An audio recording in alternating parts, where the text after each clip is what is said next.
Yang kami hormati Direktur AFC Life Science, yang kami hormati GM AFC Life Science, yang kami hormati para leader, kami hormati para hadirin undangan yang berbahagia. Selamat siang, salam sejahtera untuk kita sekalian. Puji syukur kehadirat Tuhan bahwa pada siang hari ini kami dari MURI, Museum Rekor Dunia Indonesia, berada di tengah-tengah ibu bapak sekalian pada suasana yang sangat bahagia. Berdasarkan verifikasi dari AP2LI yang pegang sebagai legalitas dari otoritas perusahaan penjualan berjenjang di Indonesia, AFC Life Science adalah perusahaan dengan pengiriman suplemen kesehatan terbanyak dari Jepang dalam waktu 1 minggu. Mohon tepuk tangan. Untuk izinkanlah sebelum kami persembahkan akan kami bacakan. Museum Rekor Dunia Indonesia, Piagam Rekor Indonesia nomor 9630/R.Muri/9 Romawi /2020 dicatatkan atas rekor perusahaan pengimpor suplemen kesehatan melalui pengiriman dengan pesawat yang terbanyak dalam waktu 1 minggu. Dipersembahkan kepada yang kita banggakan bersama, AFC Life Science.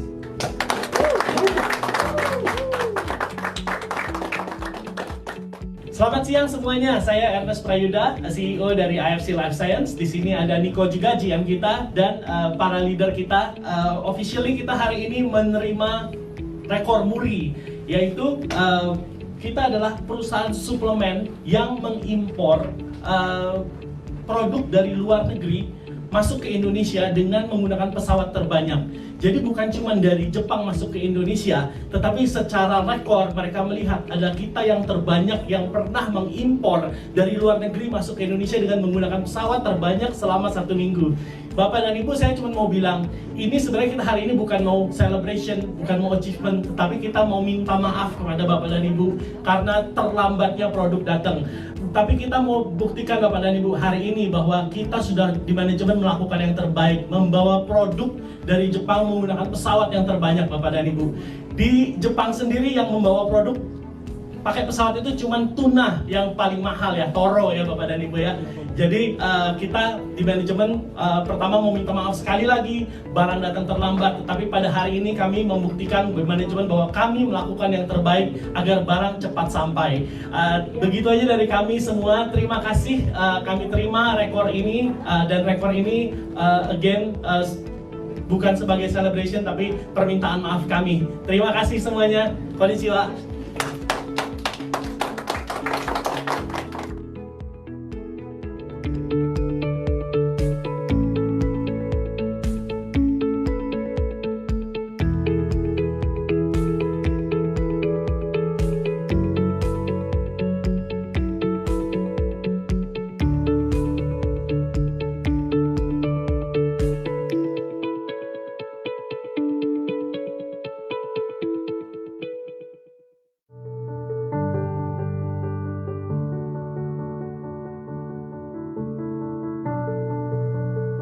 Monotsukuri.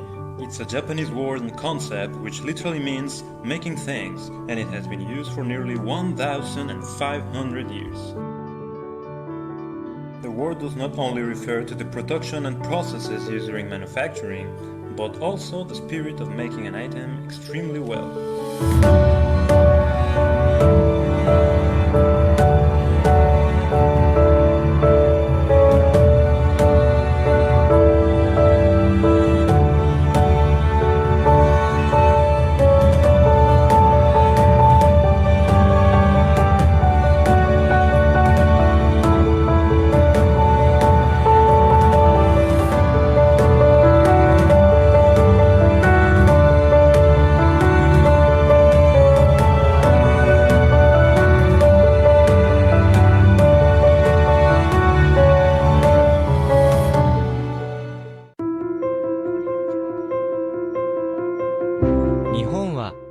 と文化が豊かな国で何百年もの間実践されてきました。常に礼儀正しく、規律正しく、時間通りに働く人々。仕事の倫理と全体性、忠誠心と献身を守るだけでなく、人生と仕事に多くの哲学を適用します。その一つがものづくりです。ものづくりやアイディアの開発において常に精度と完成度を追求する姿勢です。これには製品の製造プロセスにおける改善と改良のための絶え間ない調査が含まれます。私たち AFC でも製品の革新と改善を決してやめませんでした。そこでインドネシア人のために特別に作成した素晴らしいソップが作成されました。より多くのペプチド、より多くの特許、より強力。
Halo guys, selamat pagi. Saya Ernest Prayuda, CEO dari IFC Life Science. Hari ini ada sesuatu yang spesial. Saya baru terima kiriman dari Jepang. Kita lihat yuk apa isinya. Ini yang sudah ditunggu-tunggu. Wah, ternyata isinya adalah Subarashi. Ini adalah batch pertama. Jadi ini produk pertama kali yang keluar dari pabrik. Nah, kita coba mau buka ya. Kita coba lihat. Nanti kita akan kasih juga beberapa orang yang sangat beruntung yang bisa mendapatkan Subarashi pertama ini. Oh ya, di dalam sini kita lihat cuman ada 4 box Subarashi yang dikasih dari pabrik. Jadi ini benar-benar yang pertama, batch pertama kali running ya. Ini historical, saya akan simpan 1 dan ada 3 yang akan kita bagi-bagiin.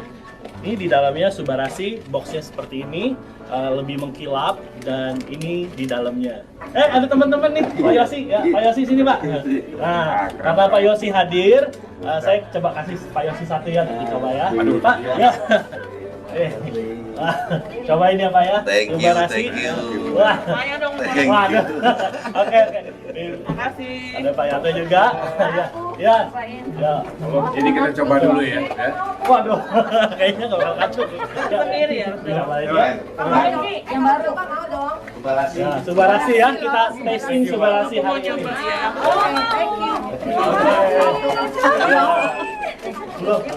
Oke, sekarang kita mau kasih ada 3 orang yang mendapatkan SOP ini, orang yang beruntung. Ini nomor 1 adalah Ibu Inge Octavia Budiman. Nah, kemarin kita udah announce, beliau adalah orang yang pertama kali melakukan pembelian transaksi pertama. Jadi orang yang pertama kita akan kasih batch yang pertama ya, historical. Ibu Inge akan mendapatkan ini 1 ya. Lalu di depan saya ada nomor. Kita pilih, ini ada 5 Bushido kita, sudah disiapkan oleh manajemen tadi, saya belum lihat. Oke, kita akan pilih 1 nomor. Di belakang nomor-nomor ini ada nama-nama Bushido yang akan memenangkan 1 ya, cuman 1 ya. Oke, kita pilih ya, ini acak aja ya. Yang menang namanya Ardrian. Nah, Ardrian yang dapat 1 box Subarasi pertama. Ya dari kita itu aja. Satu kayaknya kita mau simpen sebagai history ya, di pajangan kita ya. Jadi kita bagiin cuman satu untuk Ibu Inge, satu untuk Bu Sido Ardrian yang beruntung. Gitu aja dari saya. Terima kasih semuanya. God bless you. Sukses selalu.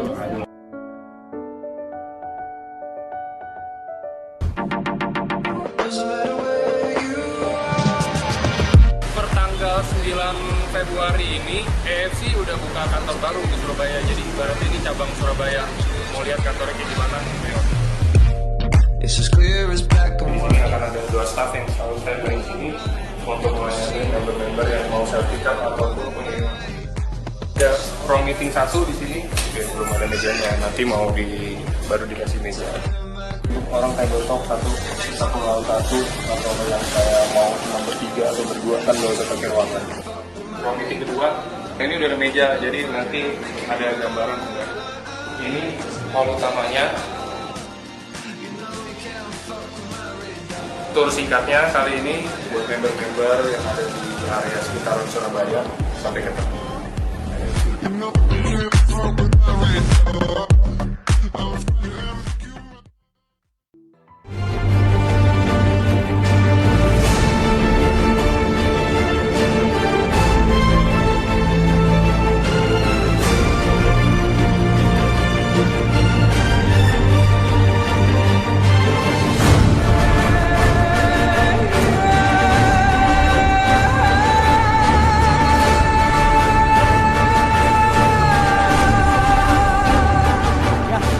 Selamat datang di AFC. Wow, luar biasa. Saya mau katakan AFC sedang booming saat ini Bapak dan Ibu. Saat go public Bapak dan Ibu. Semua tidak akan meremehkan lagi. Lakukan dengan menyebarkan kebaikan. Spread happiness.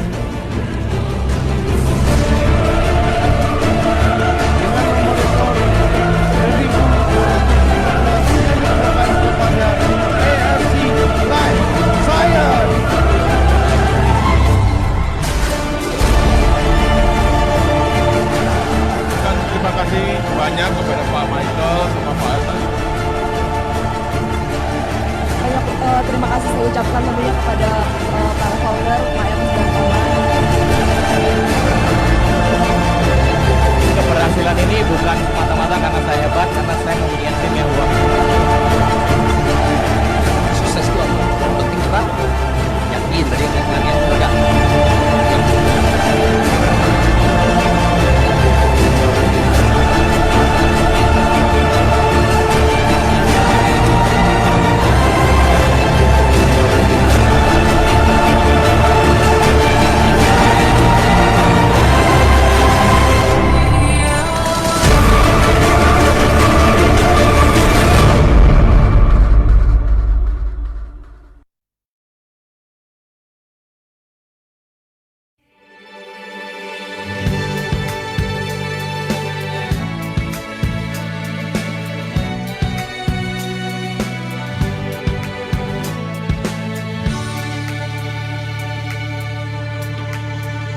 bisa.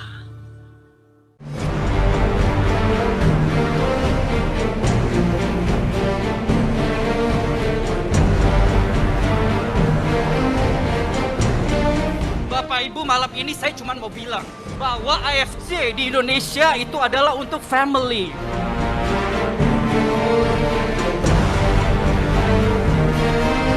Atas nama Kemenparekraf, saya mengucapkan selamat dan sukses atas diselenggarakannya AFC Spirit of Samurai.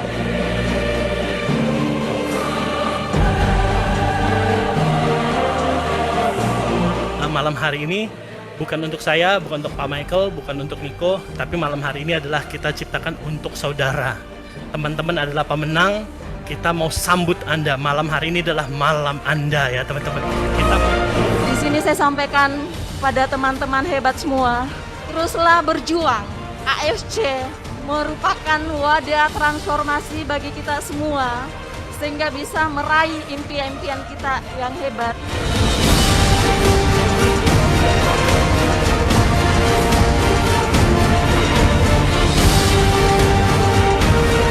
Sukses itu bukan sebuah kebetulan Bapak Ibu, semua harus kita perjuangkan. Di AFC ini semua bisa sukses tanpa mengenal latar belakang Bapak Ibu. AFC semua, upline-upline saya yang udah bantu saya, karena mereka teman-teman semua tujuan hidup saya berubah gitu ya. Masalah akan tetap pasti ada, tapi kalau Anda fokus semua kepada mimpi Anda semua, bahwa semua masalah tadi cuma jadi samar-samar.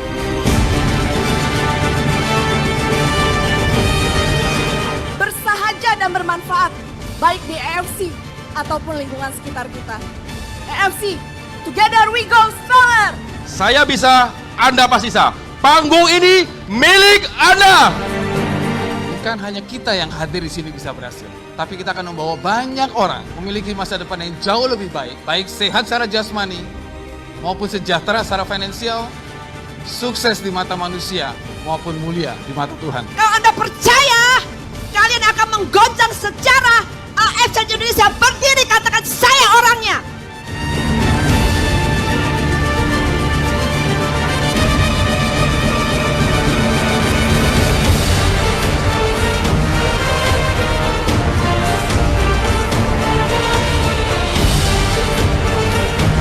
Keluarga ini berjasa besar, begitu juga Ernest, Helen, Niko, dan sebagainya.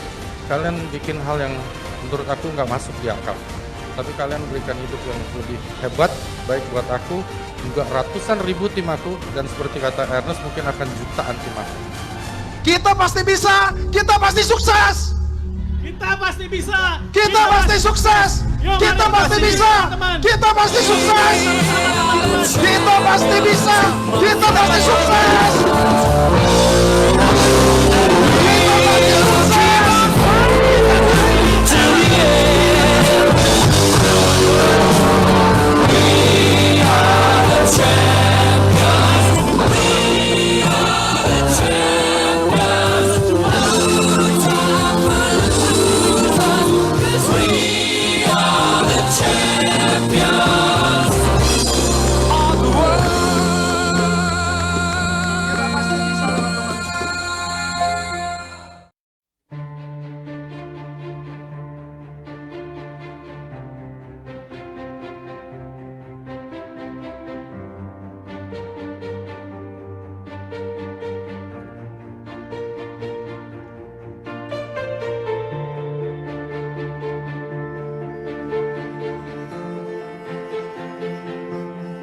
Halo teman-teman semua, hari ini kita sedang persiapan dan GR untuk acara Spirit of Samurai besok. Kalau teman-teman lihat, kita lakuin yang the best buat merayakan teman-teman semua. Saya harap besok bisa menjadi malam yang luar biasa. Bantu doa agar cuaca berpihak sama kita teman-teman. Talent-talent yang kita bawa adalah talent-talent terbaik, dan ini adalah acara besar, acara terbesar pertama di Bali setelah COVID. Jadi kita adalah pembuka acara di Bali itu teman-teman. Mudah-mudahan ekonomi di Bali pulih kembali. Kita juga menggandeng UKM-UKM di mana teman-teman nanti bantu berbelanja, bantu ekonomi Bali pulih kembali.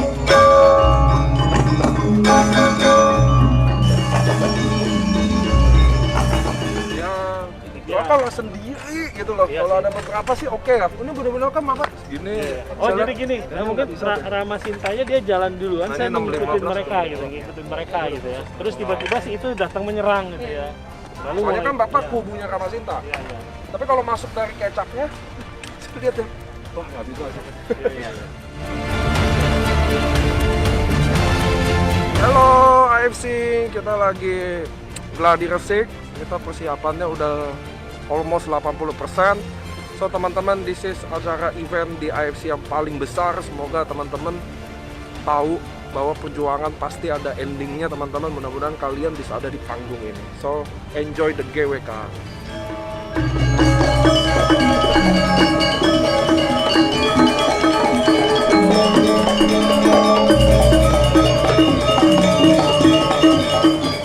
Bro, lu jangan lupa penonton kan suruh berdiri dulu bro. Udah tau kan udah tujuan kelima, dia akan ball kan.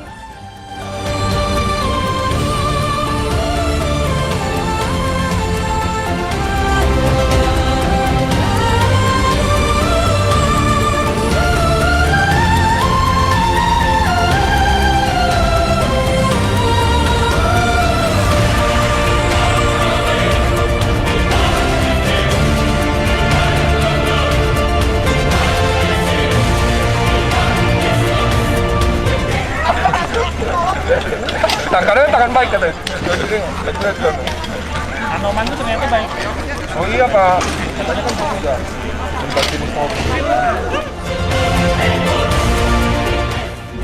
Oke, teman-teman, panggung ini kita hari ini berkumpul semua bukan untuk sekedar ngumpul-ngumpul atau nekat-nekatan. Kita semua dari Sabang sampai Merauke, berbagai aneka ragam ras agama, kita berkumpul ke satu tempat ini untuk satu tujuan, untuk nyatuin doa, untuk nyatuin impian kita semua. Saya mau gitu Pak. Habis itu ya. Michael ngomong apa?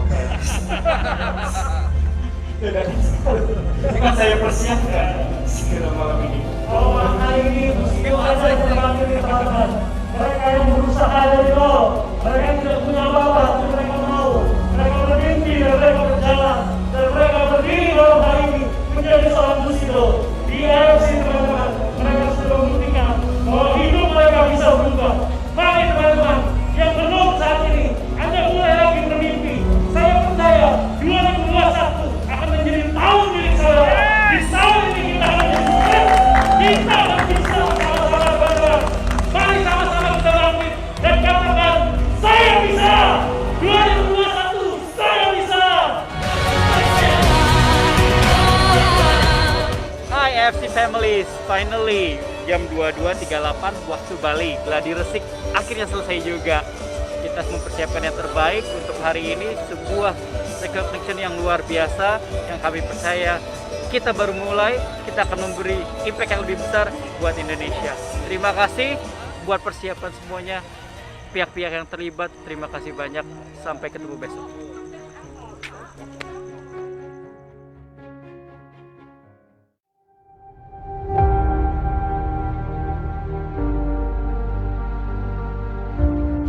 Halo teman-teman semua, kita sudah tiba di GWK. Hari ini 21 Juni 2021 kita akan memulai sejarah teman-teman. So kita mengikuti semua aturan teman-teman, kita lihat acara ini akan wow, spektakuler dan safe. Bye. Selamat sore. Aduh, Halo Pak Roni, aduh. Pak Roni, terima kasih. Happy anniversary. Happy anniversary. Kita nggak boleh ganggu berarti ya.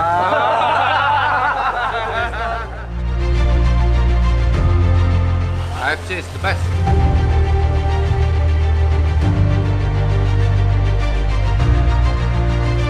Bu, silakan enjoy dulu ya. Santai dulu ya. Terima kasih Pak. Saya bilang ini sebelum, ini sesudah ya. Kalian pada glowing udah pakai AFC nih. Ini ada persembahan dari UKM yang berjualan. Oh, oke. Ya, silakan dicobain ya Bu ya. Ya, terima kasih banyak ya. Terima kasih Pak. dari Kementerian Pariwisata sangat mengapresiasi AFC dalam hal ini yang sudah menyelenggarakan insentif trip untuk 800 orang di Bali di masa pandemi. Ini merupakan percontohan simulasi yang luar biasa dan kita dari Kementerian Pariwisata dan Ekonomi Kreatif juga mengawal pelaksanaan protokol kesehatannya sekaligus perizinannya dari Mabes Polri. Kami mengapresiasi apa yang sudah dilakukan AFC, sumbangannya terhadap kesehatan, penanggulangan COVID, dan juga sumbangan kepada UMKM yang merupakan salah satu dari visi dari Kementerian Pariwisata juga. Dan penyelenggaraan acara ini di Bali dengan protokol kesehatan yang ketat menunjukkan bahwa kita sudah mampu menyelenggarakan insentif trip di era pandemi dengan protokol kesehatan. Terima kasih AFC. Akhirnya yang ditunggu-tunggu oleh kita, teman-teman keluarga besar AFC, Recognition Night, The Spirit of Samurai. Hari ini kita di Bali, di GWK teman-teman. Kita hari ini akan merayakan keberhasilan para achiever. Hari ini kita akan melihat juga bagaimana mimpi besar kita, mimpi besar AFC ke depan seperti apa. Karena kita sama-sama akan menggapai yang lebih besar lagi.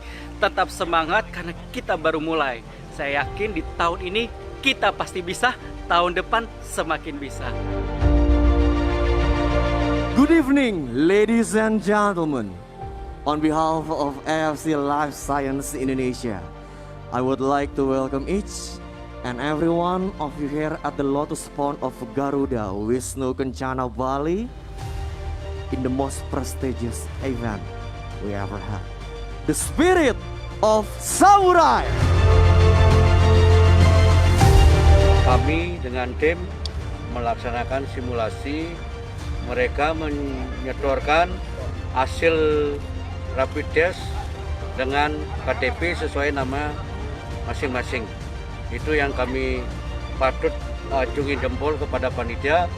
Pada dasarnya panitia sudah melaksanakan prokes kesehatan yang benar dan sangat ketat. Halo semua leader dan member, hari ini kita lagi siapin acara GWK. Ini acaranya temanya Spirit of Samurai. Spirit of Samurai adalah tema yang paling cocok di mana masa pandemi ini kalian bisa jadi pahlawan keluarga. Seorang ibu, seorang suami, ayah, teman-teman semuanya. Kalian hari ini adalah pahlawan, kalian adalah pejuang. The Spirit of Samurai. Sukses!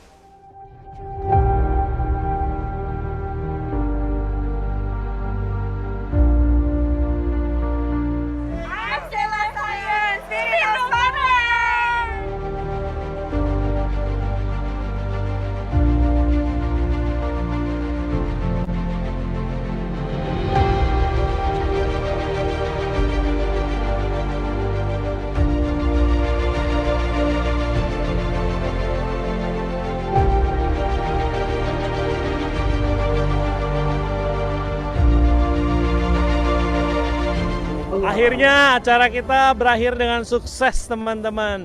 Terima kasih udah hadirin acara kita, terima kasih udah support. Saya juga mengucap syukur untuk kesetiaan teman-teman di mana kita bisa menjadi terang. Tadi kita donasi untuk bikin rumah sakit AFC pertama di Kota Lombok teman-teman. Saya happy banget acara ini bisa selesai dan kita masih dalam penutupan pun kita masih tertib dan taat sama protokol COVID. Terima kasih semua, God bless you all, I love you all, bye.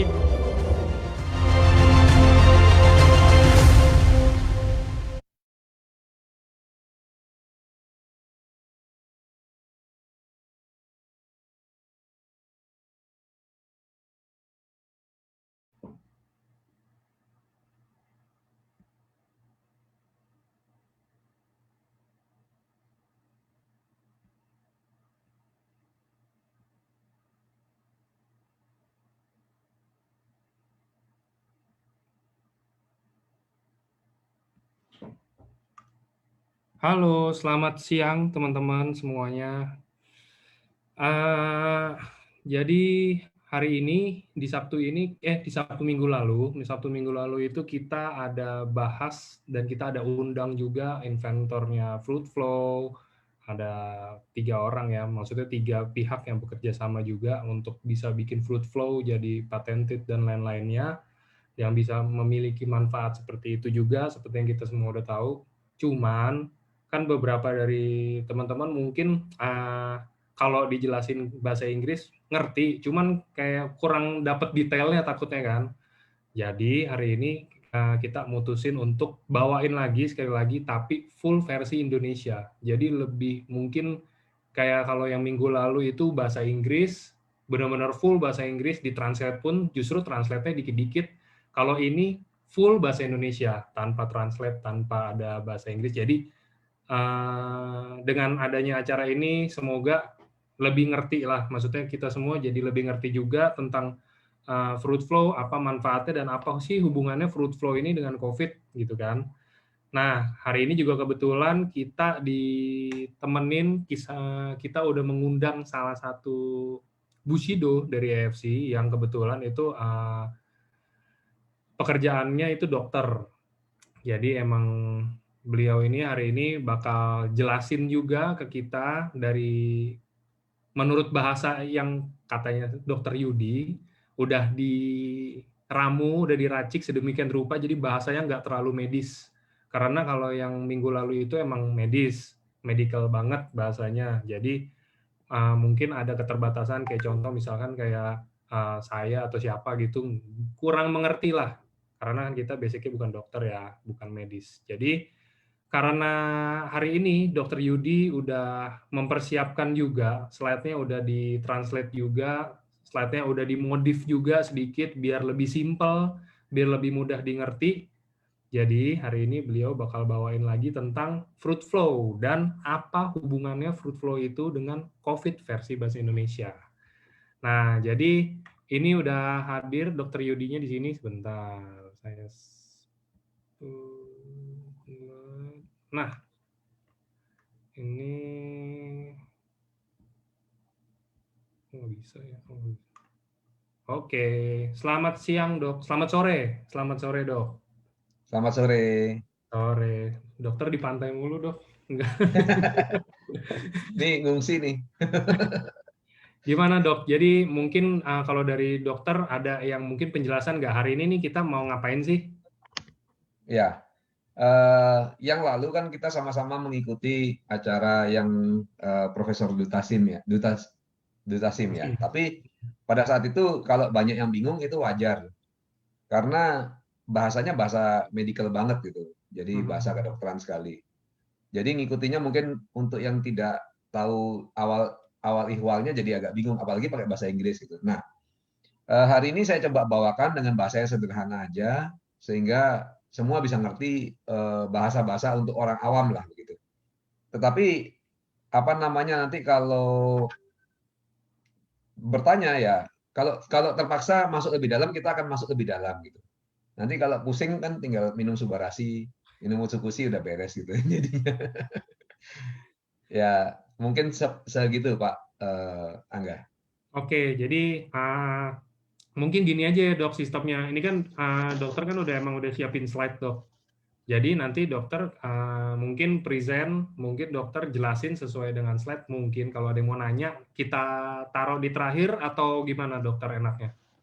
Mau ditaruh di terakhir atau mungkin kalau ada pertanyaan kan itu slide-nya kayaknya lumayan panjang kan, kayak kemarin minggu lalu aja tuh slide-nya sebenarnya ada berapa sih? 70-an ya? Ada 60. Ya memang.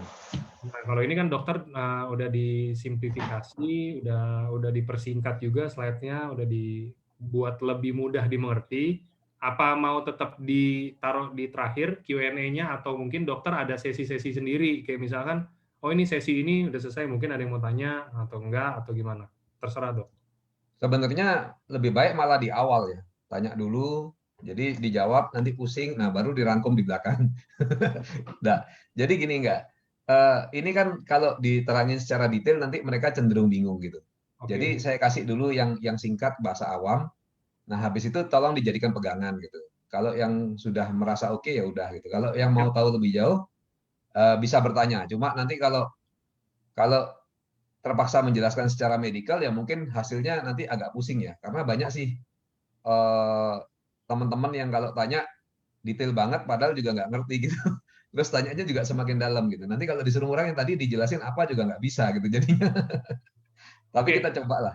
Kita Oke, coba oke. seberapa Bapak, bisa. kalau gitu mungkin dokter presentasi sesuai flow-nya aja, sesuai slide-nya dokter. Nanti terakhir baru kita cek.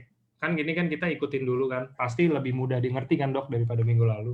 Pasti. Jadi biar mereka juga kalau ada yang mau nanya, udah benar-benar nanya, ya udah nanyanya ke arah situ. Kalau yang minggu lalu punya, kalau disuruh sekarang tanya juga rada susah juga sih soalnya kayak gitu kan kalau minggu lalu. Udah nggak apa-apa, Iya. dijelasin dulu aja mungkin dok. Oke. Oke, silakan dimulai. Saya yang share screen ya. Yes. Bentar, siapin.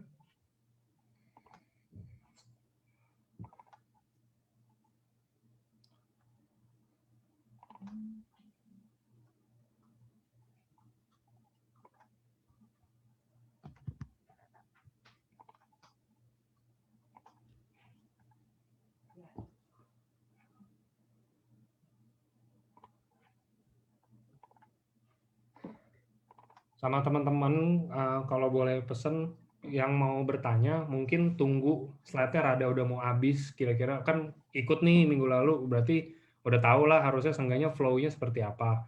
Takutnya kalau misalkan kita nih baru sampai slide 3, terus udah pada nanya, ntar jawabannya ada di slide 4 ya kan? Gitu loh maksudnya. Oh tuh, kata Niko, pilih 5 pertanyaan aja. Oke, siap. Berarti dokter presentasi aja seperti biasa dok, silakan. Oke. Ini kita akan presentasi tentang platelet ya pada COVID-19. Apakah flu dapat dipergunakan dalam penanganan antiplatelet? Itu inti pembicaraannya. Nah, saya akan mulai awal yang sederhana aja menjelaskan tentang pembuluh darah yang normal. Ya.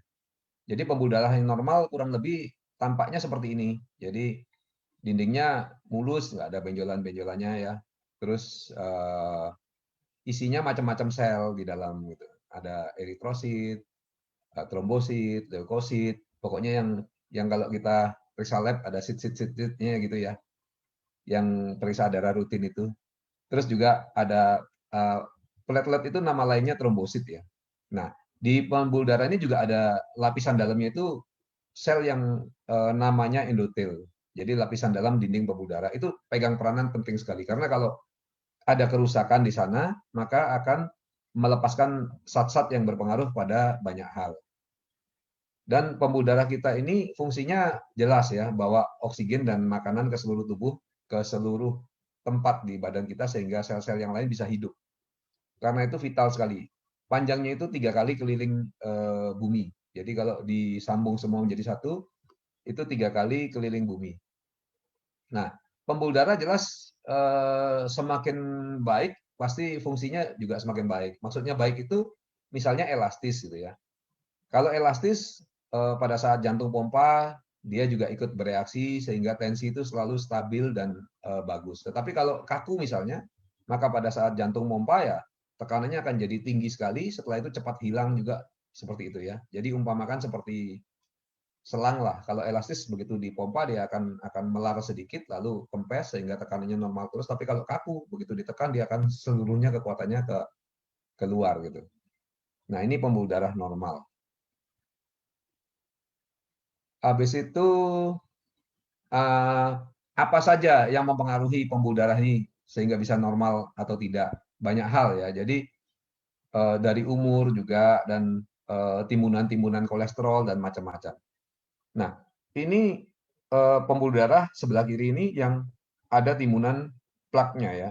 Plak ini menyumbat dan ini bahaya karena apa? Karena kalau disumbat maka aliran darah menjadi lambat.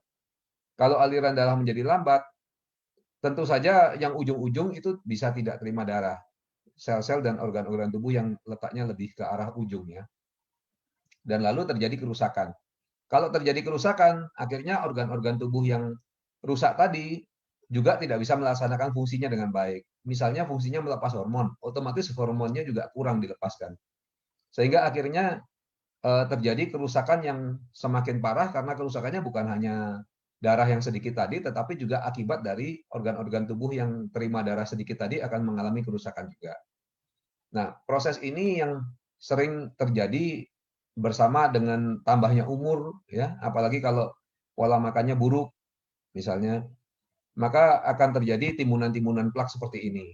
Nah, ini yang harus kita hindari dan menjaga agar pembuluh darah tetap sehat. Di dalam pembuluh darah yang sehat itu sebenarnya ada banyak sel macam-macam di sana. Nah, termasuk di dalamnya ada platelet ya.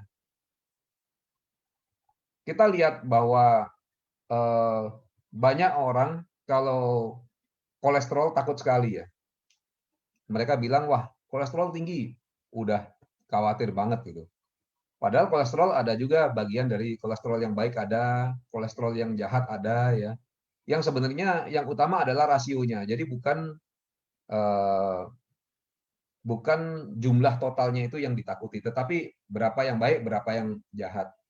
Seperti kalau kita berkunjung ke satu mall, kalau banyak orang, nah itu hal positif apa hal negatif? Tergantung orangnya banyakan baik atau banyakan jahat. Kalau banyakan baik berarti omset sedang tinggi. Sedang laris mallnya, berarti tidak masalah. Tapi kalau banyakan yang jahat, berarti terjadi penjarahan. Nah, kurang lebih seperti itu. Karena itu orang berusaha menaikkan kolesterol yang baik. Biasanya seperti itu. Tetapi ternyata ada hal mengagetkan, ya 80% dari orang yang menderita cardio artery disease, artinya yang tersumbat pembuluh darahnya, pembuluh darah jantungnya, ternyata kolesterol darahnya itu sama kadarnya gitu. Tetapi loh, banyak yang sama, 80% sama, tapi kenapa kok tidak berkembang gangguan pembuluh darah jantung pada orang-orang lain? Nah, jadi ternyata kolesterol ini bukan faktor utama yang menimbulkan gangguan sumbatan pada pembuluh darah jantung. Walaupun dia juga berperan. Nah, faktanya kita lihat bahwa tahun 2017-nya dikatakan penyebab kematian terbanyak itu di Indonesia itu adalah stroke yang pertama. Yang kedua, ya sumbatan pembuluh darah jantung. Jadi kita lihat bahwa wah ini penyebab kematian yang terbanyak yang harusnya diatasi, sementara orang-orang masih mikirnya keliru gitu ya. Jadi fokusnya ke kolesterol. Harusnya kita sekarang mencari tahu apa yang menimbulkan kematian banyak, dan ini di Indonesia tinggi sekali ya kematiannya dan semakin bertambah. Nah, sebelum kita berbicara lebih lanjut, kita harus mengenal apa itu trombosit. Trombosit atau platelet, ya itu nama lainnya, adalah satu sel yang bentuknya seperti cakram gitu, seperti piring, yang diproduksi di megakariosit ya. Oleh megakariosit nanti akan terlepaslah trombosit. Nah, trombosit itu 200.000 sampai 400.000 per milimeter kubik ya. Kalau di Indonesia 150.000 sampai 400.000. Umurnya 10 hari. Dan dia juga mempunyai banyak fungsi dalam homeostasis atau keseimbangan di dalam darah. Faktanya adalah platelet itu nama lainnya trombosit ya, umurnya 10 hari. Artinya apa? Kalau tiap hari berarti 10% lah kalau di rata-rata gitu, 10% yang berganti baru. Artinya menjadi trombosit baru dan 10% pun hilang ya karena mati. Dia tidak punya inti sel, tetapi dia mempunyai mRNA dan ribosom. Jadi ribosom ini diistilahkan dengan mesin protein ya. Jadi inilah nanti sebabnya kenapa kok bisa dimanfaatkan oleh virus untuk berkembang biak. Fungsinya platelet ini untuk penggumpalan darah terutama, terus untuk kekebalan tubuh ya. Lalu sayangnya juga dimanfaatkan oleh virus untuk replikasi atau memperbanyak diri. Nah, bagaimana kok virus bisa replikasi? Ya, karena dia memanfaatkan mesin proteinnya trombosit. Kita lihat sekarang pada kondisi normal ya. Ini platelet ya.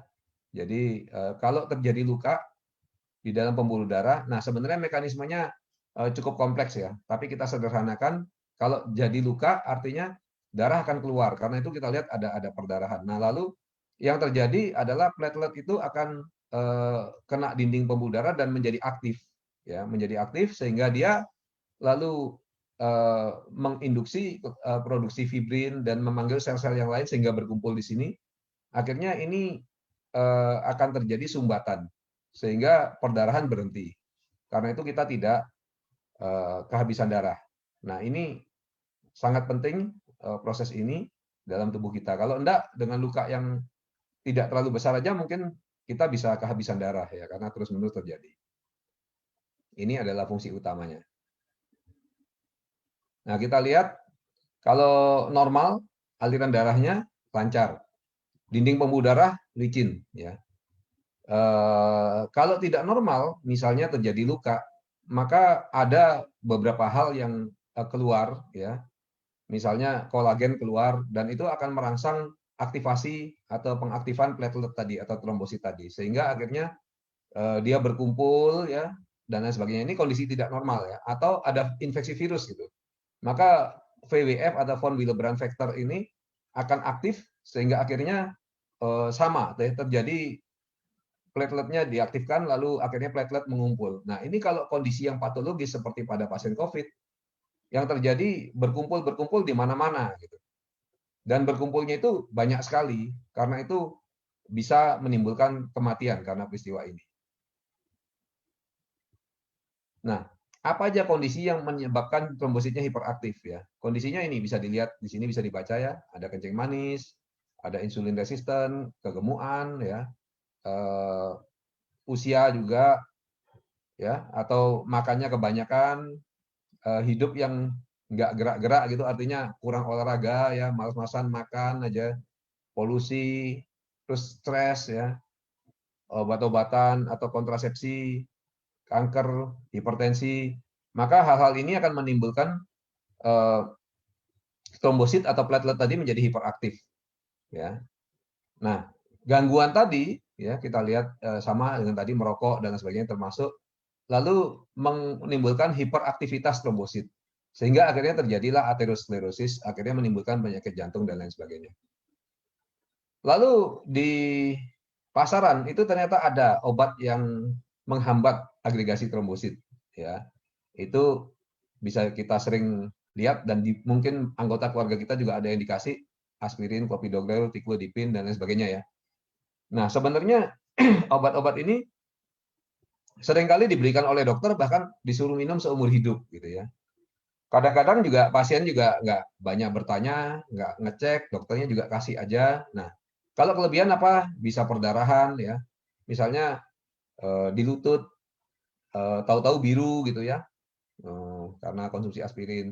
Nah, itu sebenarnya tanda sudah terjadi perdarahan. Kalau perdarahannya di lutut mungkin belum masalah, tapi kalau perdarahan itu di otak tentu sama dengan stroke. Jadi ada resiko-resiko kalau konsumsi aspirin atau obat-obatan seperti itu yang yang menghambat kekentalan darah tadi. Lalu kita lihat aspirin ini efek sampingnya ada beberapa ya. Yang paling penting adalah seringkali terjadi perdarahan lambung karena aspirin ini sifatnya asam. Lalu terjadi juga seringkali terjadi penolakan, artinya resistance, artinya kebal terhadap aspirin. Jadi tidak berefek aspirinnya. Lalu tidak efektif ya aspirin itu untuk hal-hal tertentu. Nah, tidak efektif untuk apa ya? Untuk jalur yang trombin nanti akan dijelaskan ya di belakang sedikit. Kita termasuk masuk ke ranah yang agak medis sedikit. Lalu kita lihat ya bahwa belakangan ada isolasi ekstrak tomat yang dibandingkan dengan buah-buah lain ternyata punya kemampuan yang tinggi sekali untuk mengurangi agregasi trombosit atau berkumpulnya trombosit secara patologis tadi ya. Jadi ternyata wah efeknya kuat banget dibanding buah-buahan lain. Karena itu fokusnya sekarang pada tomat atau yang sudah dipatenkan ya, diambil dari lendir biji tomat itu namanya fruit flow ya. Jadi ini sudah dengan cara tertentu. Jadi bukan hanya sekedar diambil lendirnya lalu dimakan begitu, bukan, tapi ada cara-caranya untuk mengekstrak. Apa sih kelebihannya dibanding dengan obat aspirin tadi? Nah, kelebihannya adalah dia lebih canggih. Lebih canggih artinya menghambat lewat jalur adenosin difosfat itu lebih besar ya. Lewat jalur kolagen juga lebih besar hambatnya. Dari arachidonic acid lebih kecil, yang mana ini juga hal positif ya karena lebih kecil. Lalu dari jalur trombin juga lebih besar. Nah, saya terpaksa masuk sedikit medical dari sini supaya bisa ngerti ya. Tapi yang jelas lihat angka-angka ini bahwa semuanya lebih besar kecuali dari jalur arachidonic acid lebih kecil. Nah, ini diingat ya. Sekarang kita masuk lebih dalam. Jadi begini,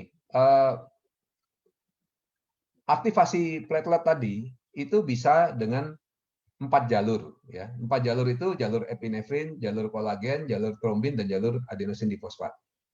Kita lihat bahwa hal-hal ini nanti berpengaruh kepada arachidonic acid. Nah, lalu arachidonic acid ini nanti akan pengaruh ke tromboksan A2 ya. Nah, di sini lalu akan pengaruh kepada aktivasi platelet tadi. Tetapi kita lihat bahwa aspirin itu bekerjanya di sini. Nah, sekarang satu persatu kita bahas. Epinefrin. Epinefrin ini apa? Kalau orang stres. Jadi kalau orang stres itu dirilis atau dilepaslah epinefrin. Karena itu ada beberapa teman dan teman-teman saya dari lab Prodias ini juga bertanya waktu itu, kok aneh katanya. Kami di lab itu karena selalu berhubungan dengan masyarakat, semuanya kena COVID. Tetapi yang terjadi ada 2 orang yang sangat takut sekali dengan COVID berlebihan. Yang lainnya biasa-biasa saja. Nah, yang biasa-biasa saja isolasi mandiri lalu sembuh biasa. Yang 2 ini jadi berat sekali sampai masuk rumah sakit. Nah, rupanya jalur ini yang dominan pada orang-orang tadi. Karena apa? Pada saat takut epinefrinnya akan tinggi sekali. Kalau epinefrin tinggi maka rangsangan terhadap arachidonic acid-nya akan besar sehingga tromboksan A2-nya juga banyak ya, tromboksan A2. Jadi akhirnya rangsangan terhadap platelet itu banyak. Nah, ini makanya orang-orang di grup isoman diberitahu oleh Pak Niko jangan stres, santai aja ya. Ini sebenarnya menurunkan potensi perangsangan arachidonic acid dari sana. Yang kedua, kolagen. Kolagen ini keluar dan aktif jalurnya kalau terjadi luka di pembuluh darah ya. Pada saat luka terjadi maka kolagen keluar dan arachidonic acid juga terangsang ya, dan lanjut lagi ke bawah sama.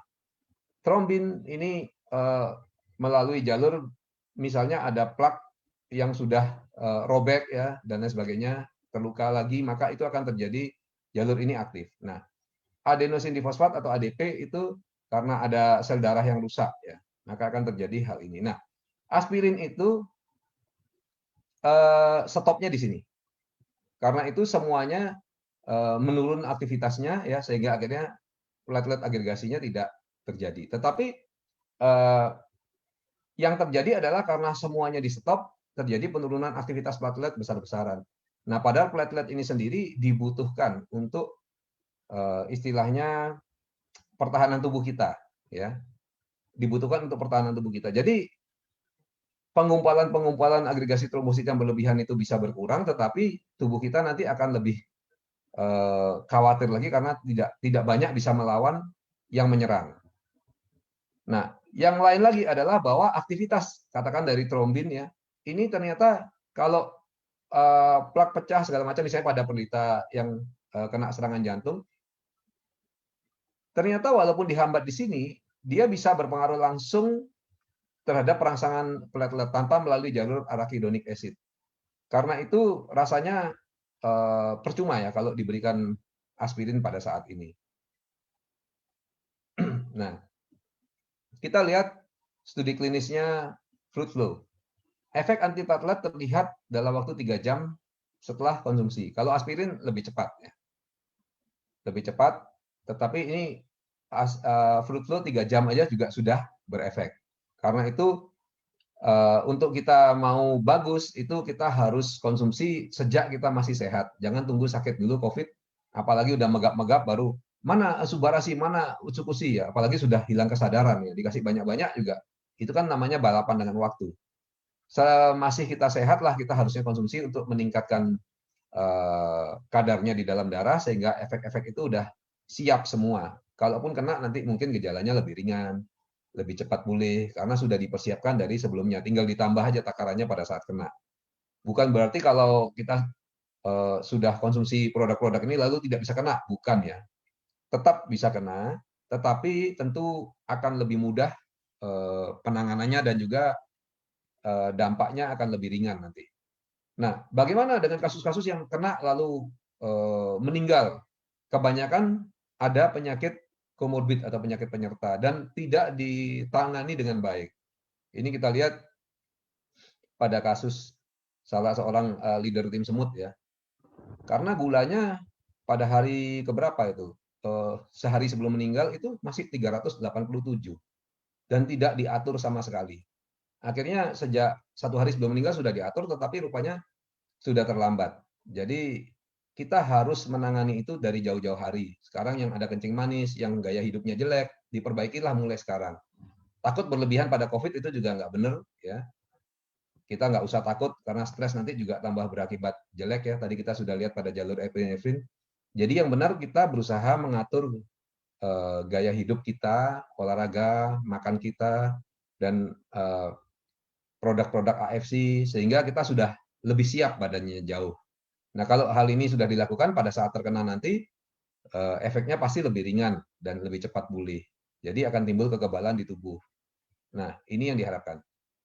Efek antiplatelet ini kelihatan keluar dari waktu 3 jam ya setelah konsumsi, dan setelah 18 jam itu sudah boleh dibilang efeknya udah hilang ya, menurun, udah hilang. Ini satu hal positif juga, nanti kita lihat di belakang.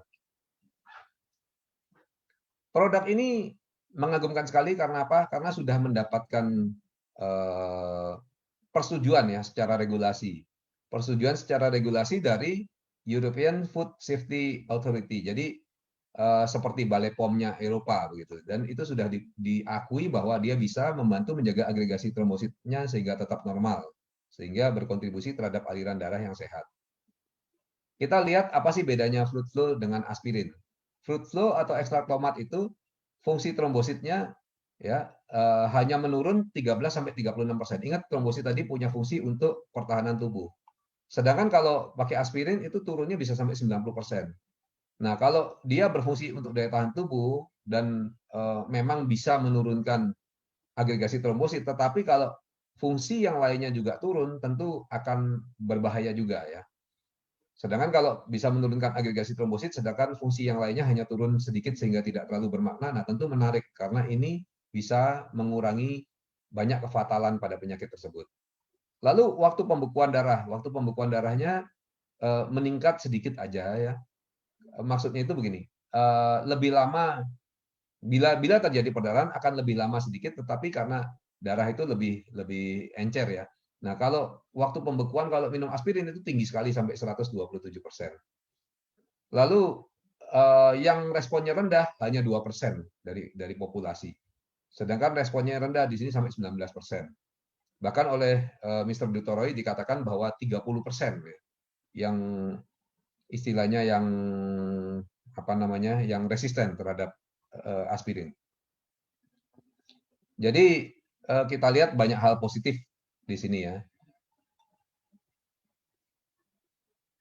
Jadi tidak ada efek total pembekuannya yang memanjang ya, atau mean time-nya memanjang dan lain sebagainya, tidak ada. Nah, lalu dilakukanlah uji coba selama 24 jam ya. Dia lakukan uji coba dan hasilnya adalah ternyata memang bisa dengan mengonsumsi ekstrak tomat 150 mg, ternyata respon agregasi trombositnya selama 24 jam itu sudah berkurang. Nah, ini kelihatan dari penelitian bahwa memang berefek. Dan kemudian banyak sekali penelitian-penelitian lain yang mendukung ya. Kita lihat ini banyak sekali penelitian-penelitian lain yang mendukung. Jadi sudah benar-benar signifikan efeknya. Ya, ini kita lihat juga masih banyak yang mendukung. Jadi kesimpulannya, Fruit Flow itu sangat berguna. Karena apa? Karena menjaga sangat normal jadi kondisinya di dalam tubuh manusia, terutama di saat COVID seperti ini. Ya, jadi penggunaan obat antiplatelet yang lain seperti aspirin, clopidogrel dan sebagainya itu bisa mengganggu fungsi dari trombosit tadi sehingga nanti pertahanan tubuhnya juga akan terganggu. Nah ini makanya lebih bagus Fruit Flow daripada aspirin. Kita lihat juga bahwa tadi waktunya untuk aspirin ya, kita lihat di sini. Nah ini dia 3 jam ya, lalu 18 jam sudah selesai fungsinya. Nah, 18 jam artinya gini, kalau orang sekarang minum obat untuk menghalangi agregasi trombosit, tiba-tiba dia perlu dioperasi. Maka tinggal ditunggu 18 jam, darah akan kembali ke posisi yang seperti sebelum minum Fruit Flow. Artinya sudah siap untuk dioperasi. Sedangkan kalau minum aspirin karena dia efeknya harus menunggu bahwa untuk pergantian trombosit. Jadi kalau mau normal lagi harus menunggu sampai 10 hari. Karena itu biasanya kalau orangnya mau dioperasi, kalau minum aspirin dibilang sama dokternya, tunggu ya 10 hari lagi baru operasi. Karena takutnya nanti kalau tidak begitu nanti pembekuan darahnya siapa tahu terganggu. Jadi lebih praktis mempergunakan fluid flow karena cukup 18 jam pasien sudah siap untuk dilakukan operasi dan lain sebagainya. Nah, banyak kelebihan fluid flow ini. Mungkin sambil ngobrol-ngobrol, kalau nanti tidak ada pertanyaan, kita bisa lanjut lagi, saya tambahkan lagi sedikit. Jangan bingung seperti ini ya, kita santai-santai ngobrol. Oke, enggak, saya kembalikan. Oke. Mungkin ada yang mau tanya, silakan. Mungkin ada yang mau tanya, teman-teman, ada yang masih belum jelas. Atau bingung juga, jangan-jangan nanti masih bingung juga gitu. Saya akan pelan-pelan dan terangkan lebih detail kalau memang ada yang bingung. Oke. Coba kita tunggu pertanyaan dari teman-teman deh.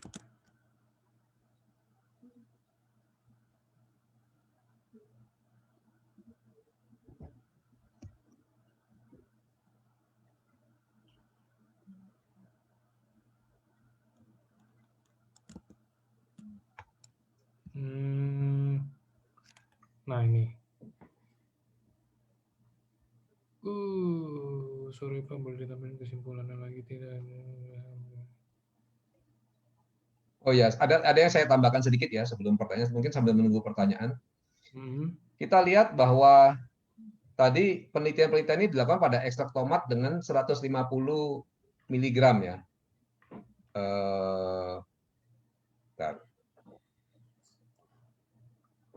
Penelitian-penelitian ini dilakukan pada tomat 150 mg.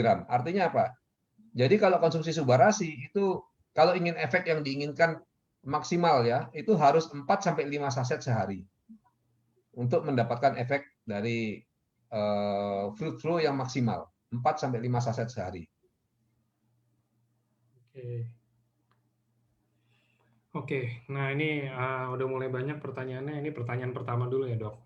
Ya. Ini tenang kok, ini masih ada slide-nya kan dok. Ini belum selesai. Nanti ada contoh kasus nih kalau nggak salah tadi saya baca ya.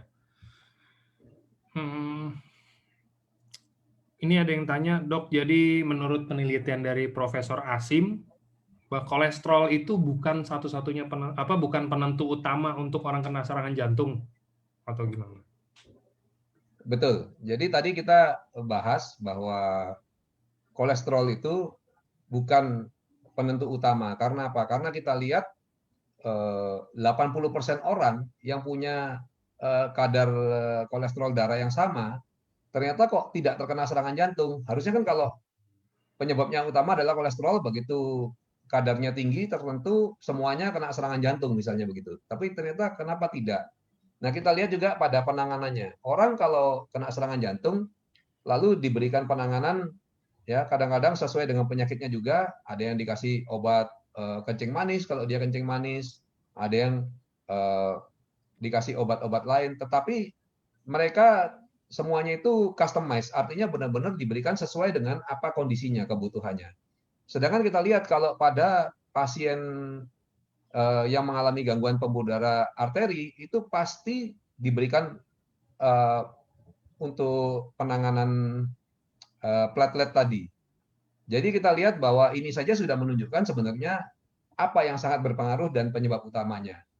Karena selalu semuanya dikasih ya. Sekarang lihat ya, kalau orang serangan jantung apa segala sudah pasti aspirin atau clopidogrel itu sudah pasti diberikan terus-menerus gitu loh. Jadi sedangkan obat kolesterol sendiri ya kadang diberikan, kadang juga tidak, tergantung kalau dilihat kadar kolesterolnya bagaimana. Jadi kita lihat bahwa penyebab utama gumpalan tadi arahnya lebih ke arah bukan karena kolesterol. Kolesterol hanyalah salah satu faktor. Oke. Jadi mungkin lebih ke arah agregasi trombosit juga kali ya? Ya, lebih ke arah agregasi trombosit. Oke, kita trombosit ini bisa. Nah, aspirin ini sendiri aspirin ini sendiri sebenarnya lebih tidak dianjurkan. Jadi kalau FDA Amerika atau masyarakat kardiologi Eropa itu sudah tidak setuju dengan dipergunakannya aspirin pada kasus-kasus seperti ini. Karena apa? Karena efek pada lambungnya keras, artinya bikin mahnya itu ya. Terus juga ada efek samping yang resisten tadi, jadi lumayan. Kalau Profesor Dutoro bilang kan sampai 30%. Kalau 30% tidak mempan itu lumayan ya. Jadi maka itu mereka menganjurkan lebih ke arah kalau kita sudah menemukan fluid flow ini, mungkin fluid flow ini sebagai salah satu alternatif yang terbaik di sini. Oke. Ini tadi ada pertanyaan. Nih dok, ada yang nanya lagi. Dok, selama ini kan kita tidak menyarankan subarasi pada pasien komorbid yang mengalami pendarahan. Tapi di sini terlihat cukup aman. Apa katakan coba? Jadi gini, intinya pertanyaannya, apakah boleh subarasi ini diberikan kalau misalkan ke pasien komorbid yang ada pendarahan? Nah, kalau misalkan boleh pun, takarannya normal seperti yang tadi dokter bilang, atau dikurangin atau malah ditambahin atau malah gimana? Oke, tadi memang kalau kita lihat diagram tadi, di sini ya, di sini kita lihat angka-angka. Ingat tadi diagram tadi ya, jalur ADP, jalur kolagen, jalur arachidonic acid dan jalur trombin ya, bahwa di sini tetap ada pengaruh, tetapi kecil sekali gitu ya, dibandingkan kalau diberikan aspirin. Nah, ini jalur ini ya, jadi dia tetap pengaruh dibandingkan kalau aspirin. Kalau aspirin kan semuanya di stop. Nah, kalau di penggunaan fluid flow itu sangat bisa dipergunakan walaupun dengan takaran mungkin yang tidak terlalu banyak ya, karena dia memang tidak menimbulkan stop menyeluruh seperti di aspirin. Jadi dilihat kebutuhannya. Oke. Nah, ini juga pembahasan yang tadi yang tentang mungkin sebelum operasi ya dok. Jadi kalau kita mau menjalankan prosedur operasi, harus tunggu 1 sampai 2 kali 24 jam untuk konsumsi subarasi dulu, atau ada waktu yang lebih baik dok? Oke, tadi kita lihat bahwa waktunya kan adalah 13 jam ya. 18 jam. Jadi 18 jam itu katakanlah 2 hari kalau kita mau aman, itu sudah pasiennya sudah bisa dioperasi. Kalau minum aspirin tentu butuh waktu lebih lama gitu, ya kan?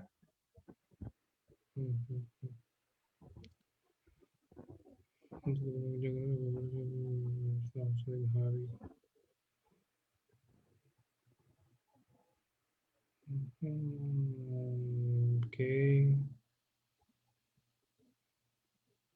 Ini pertanyaannya beberapa ada yang udah dijawab di slide sih. Dokter mau lanjut lagi atau mau tunggu di sini?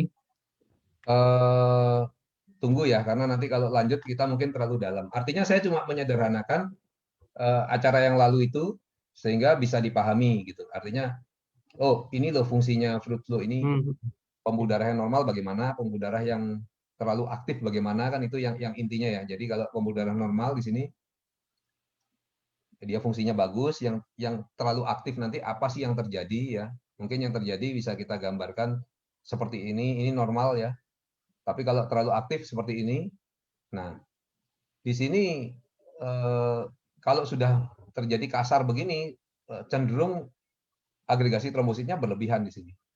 Nah ini yang dibilang nanti menimbulkan trombus. Trombus itu artinya nanti tertimbun semakin lama semakin banyak, lalu akhirnya menyumbat di pembuluh darahnya. Kalau terjadi trombus ini misalnya patah, lalu lepas, terhanyut. Nah ini bahaya juga, karena yang hanyut tadi berbentuk gumpalan, itu nanti akan mengikuti aliran darah. Tentu saja aliran darah di arteri ini akan menuju lama-lama ke pembuluh darah yang kecil. Kalau terjadi gumpalan darah itu ketemu dengan pembuluh darah yang kecil, maka tersumbatlah pembuluh darah yang kecil itu. Kalau tersumbat total, artinya tidak ada darah yang pergi ke ujung pembuluh darah. Nah kalau tidak ada darah yang ke ujung pembuluh darah, yang akan terjadi adalah sel-sel di sana akan mati. Nah ini yang kelihatan sekali kalau gumpalan ini lalu menuju pembuluh darah kecil yang di otak misalnya. Maka terjadi stroke. Kenapa? Orang kan sering bilang, loh, nggak ada apa-apa kok tiba-tiba stroke. Ya inilah salah satu penyebabnya gitu. Kan seringkali, wah nggak ada apa-apa. Ya kalau ada peringatan kan beda ya. Namanya bukan stroke namanya gitu. Lalu kadang-kadang juga, kok serangan jantung tiba-tiba? Ya ini karena trombus ini lepas. Lalu istilahnya emboli. Jadi yang diistilahkan dengan emboli adalah tadi, gumpalan itu lepas ya, jadi embolus, lalu dia akan menyumbat ke pembuluh darah yang lebih kecil. Nah, sebenarnya faktor-faktor ini kompleks sekali. Karena apa? Karena endotel ini bisa rusak karena banyak hal. Ya, tadi lifestyle, ya, merokok itu benar-benar mengganggu ya.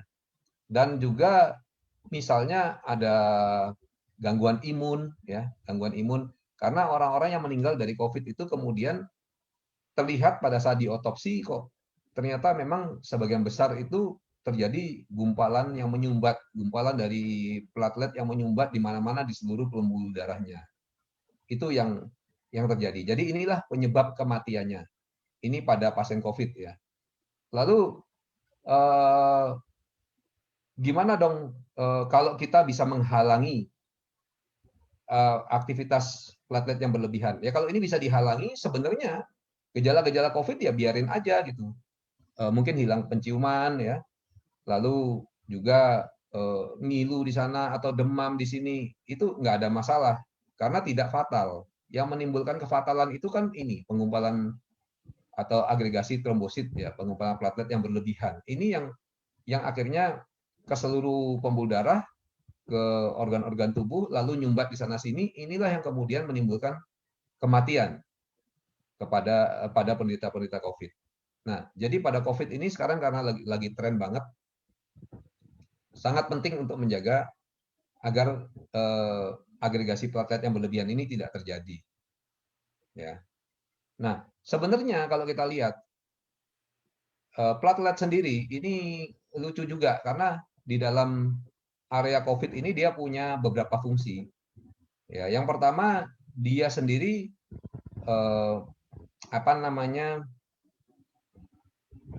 sebagai tempat berkembang biaknya virus. Karena apa? Karena tadi dia punya mesin protein ya.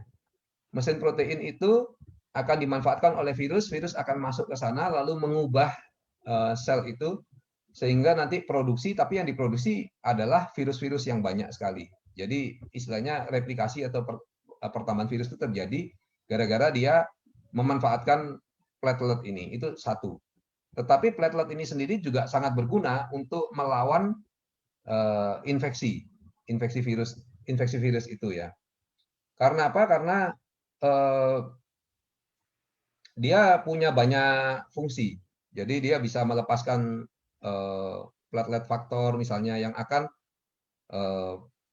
memanggil sel-sel pertahanan tubuh yang lain untuk bareng-bareng nyerang virusnya ya. Dan banyak cara lagi yang secara kedokteran nanti mungkin kalau kita ngobrol terlalu dalam, misalnya lewat imunoglobulin C, dia punya sistem kekebalan yang spesifik untuk virus. Nah ini yang orang-orang tunggu kan, bahwa kalau sudah kena, makanya kok gini, sudah kena COVID, kebal nggak? Ya kebal, terhadap apa? Terhadap COVID yang itu. Kalau COVID yang varian yang lain, bagaimana? Ya belum kebal, karena apa? Imunoglobulin C-nya belum terbentuk untuk yang lain tadi. Gitu. Jadi ada yang spesifik pertahanan tubuh itu, ada yang bersifat umum. Nah, ini semua dimiliki fungsinya oleh platelet tadi. Kalau platelet error, terjadi aktivasi yang berlebihan, apa yang terjadi? Pada saat error seperti ini, ya, dia berkumpul berlebihan, maka platelet akan diproduksi lebih. Tetapi pada saat nanti tubuh mengetahui ada produksi yang berlebihan banget, malah lewat jalur neurodeminase akan di-stop produksinya. Jadi akhirnya malah terjadi kekurangan platelet ya. Kalau diperiksa di darah kurang platelet karena apa? Karena plateletnya ngumpul di tempat-tempat tertentu sementara produksinya berkurang. Nah, makanya kok terjadi malah kalau dicek secara lab trombositnya rendah. Padahal katanya terjadi gumpalan trombosit yang berlebihan. Nah, maka hal itu terjadi di sini gitu. Jadi pada pasien COVID ini cukup unik ya. Nah, sebenarnya kalau kita tidak stres dan kita sudah mempersiapkan diri dari awal, konsumsi usukusi, karena kan ada NK cell-nya, natural killer cell yang memang terbukti efektif ya lawan virus, jamur, bahkan untuk kanker pun kita sudah lihat kemampuannya sesuai dengan teori-teori yang ada, artinya dari penelitiannya. Jadi itu kalau dikonsumsi awal tentu pertahanan tubuh kita sudah lebih siap. Lalu Subarasi juga dikonsumsi awal kadarnya mungkin sudah yakin bahwa tidak terjadi agregasi platelet yang berlebihan terjadi. Karena ini kayak bola salju, begitu terjadi sedikit akan langsung hal ini pun akan merusak dinding pembuluh darah lagi, akhirnya dinding pembuluh darah yang rusak akan melepaskan tadi von Willebrand faktor dan sebagainya, akan terjadi lagi timbunan lebih banyak lagi seperti itu. Nah, kalau dari awal kita cegah itu jauh lebih sederhana daripada nanti sudah gumpal-gumpal baru kita bongkar. Nah, sering kan terjadi pertanyaan nih, terus kenapa kok yang diukur D-dimer gitu ya?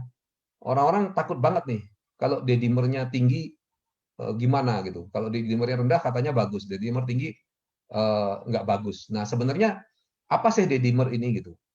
D-dimer ini sebenarnya bagian satu struktur protein yang dilepaskan kalau gumpalan-gumpalan ini mulai hancur. Jadi dari fibrin itu mulai hancur, dia akan terukur. Nah, karena itu kalau banyak gumpalannya otomatis D-dimernya juga terjadi tinggi. Kalau sudah menurun, otomatis D-dimernya mulai menurun. Karena itulah dia dijadikan salah satu faktor pada pasien COVID untuk mengukur bagaimana kedahsyatan peristiwa gumpalan ini terurai, terbentuk, dan lain sebagainya. Nah, ini yang dijadikan patokan, makanya D-dimer itu diperiksa. Oke. Lalu ada satu hal lagi. Fruit Flow itu kan bisa menurunkan tekanan darah. Ya. Itu pakai dengan cara menghambat dengan cara ACE inhibitor ya. ACE itu angiotensin converting enzyme. Itu istilah lah gitu ya. Biar nggak bingung terima aja ACE gitu. Nah, ACE inhibitor, banyak orang tanya selalu gini, kalau nanti tekanan darahnya normal jadi rendah, dok gitu. Hal itu tidak terjadi. Karena apa? Karena ada sistem baroreseptor yang akan mengukur ya tekanannya berapa. Kalau sudah normal kita nggak usah takut. Tetapi kalau tekanan darahnya tinggi, dia bisa dihambat, bisa diturunkan tekanan darahnya. Nah, ini bagusnya juga kita konsumsi Subarasi. Makanya banyak testimoni kan yang tekanan darahnya tinggi tiba-tiba jadi baik gitu ya. Daripada minum obat, lebih baik minum hal-hal yang alami begini, lalu bisa nyaman dan lebih baik lagi untuk seluruh tubuh. Karena tekanan darah tinggi tadi juga merusak endotel, lapisan pembuluh darah itu. Dan kalau lapisan endotel ini rusak, ya sudah terjadi koagulasi trombosit juga seperti yang kita cerita tadi. Nah, karena itu kita perlu sekali pada masa COVID ini benar-benar menjaga tubuh kita dari seluruh aspek. Karena kalau seluruh aspeknya baik, ya kena cuma tinggal menunggu kekebalan tubuh mengalahkan virusnya, selesai. Tetapi kalau jelek, nah ini yang ditakutkan, faktor ini, faktor pengumpalan berlebihan ini yang paling ditakuti. Kalau ini terjadi, dia langsung ya, jadi ada istilah cytokine storm gitu ya. Ya itu langsung sel-sel radangnya itu langsung bergejolak sehingga timbul hal seperti ini berlebihan di mana-mana, akhirnya timbul kematian karena menimbun di mana-mana. Itu. Jadi nomor satu pencegahan, lalu ya kalau kita sudah mencegah ya sudah, sepertinya juga sebagian besar orang nanti pada akhirnya akan kena juga COVID. Kalau menurut saya seperti itu. Jadi yang bisa kita lakukan adalah menjaga sebelum kena. Sehingga pada saat kena pun kita tinggal pakai produk lebih banyak, ya produk-produk yang sudah ada patennya seperti milik AFC, maka kita akan sudah relatif aman. Artinya sudah berusaha maksimal lah ya. Kalau ada faktor komorbid juga, komorbid kan banyak juga yang bisa terbantu pakai produk-produk AFC. Jadi mungkin kita akan jauh lebih aman daripada orang yang tidak konsumsi produk atau produk-produk yang lain yang belum pasti cara kerjanya ya. Memang sepertinya sebagian besar populasi nanti pasti akan kena COVID. Karena susah, penyebarannya kan susah diatasi. Dan nanti ada mutasi lagi, ya mudah-mudahan tidak ya, mudah-mudahan sekarang habis ini berhenti, dunia kembali normal, kita juga udah pingin nih jalan-jalan lagi seperti dulu gitu.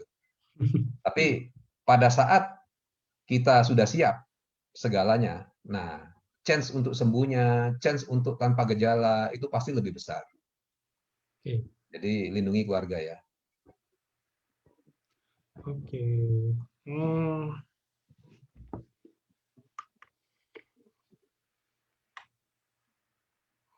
Oke, ini pertanyaannya. Saya cari pertanyaan-pertanyaan yang menyangkut dengan topik ya dok ya. Karena ini banyak yang nanya justru malah ke arah diabetes apa segala macam gitu. Ya itu udah sering dijelasin juga sih sebenarnya.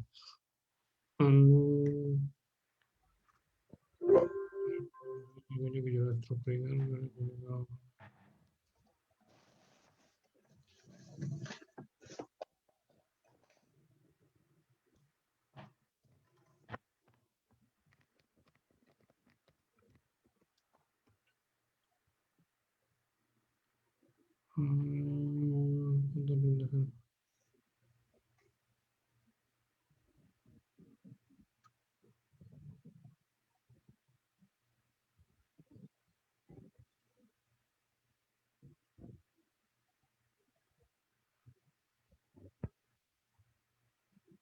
Nih dok, ada yang tanya kesimpulannya lagi. Jadi kesimpulannya itu fruit flow bisa menjaga platelet biar tetap normal agar tidak hiperaktif. Karena faktor diabetes mellitus kah, obesitas kah, dan lain-lain untuk pecah pembuluh darah, dia tidak berpengaruh menghancurkan darah. Oh ini dia kesimpulan sih. Kesimpulan kalau fruit flow tidak membuat darah jadi encer gitu kan pada orang yang emang darahnya udah normal. Ini juga ada yang tanya, dok mau tanya kenapa walaupun udah negatif tetapi masih bisa meninggal kalau kena COVID.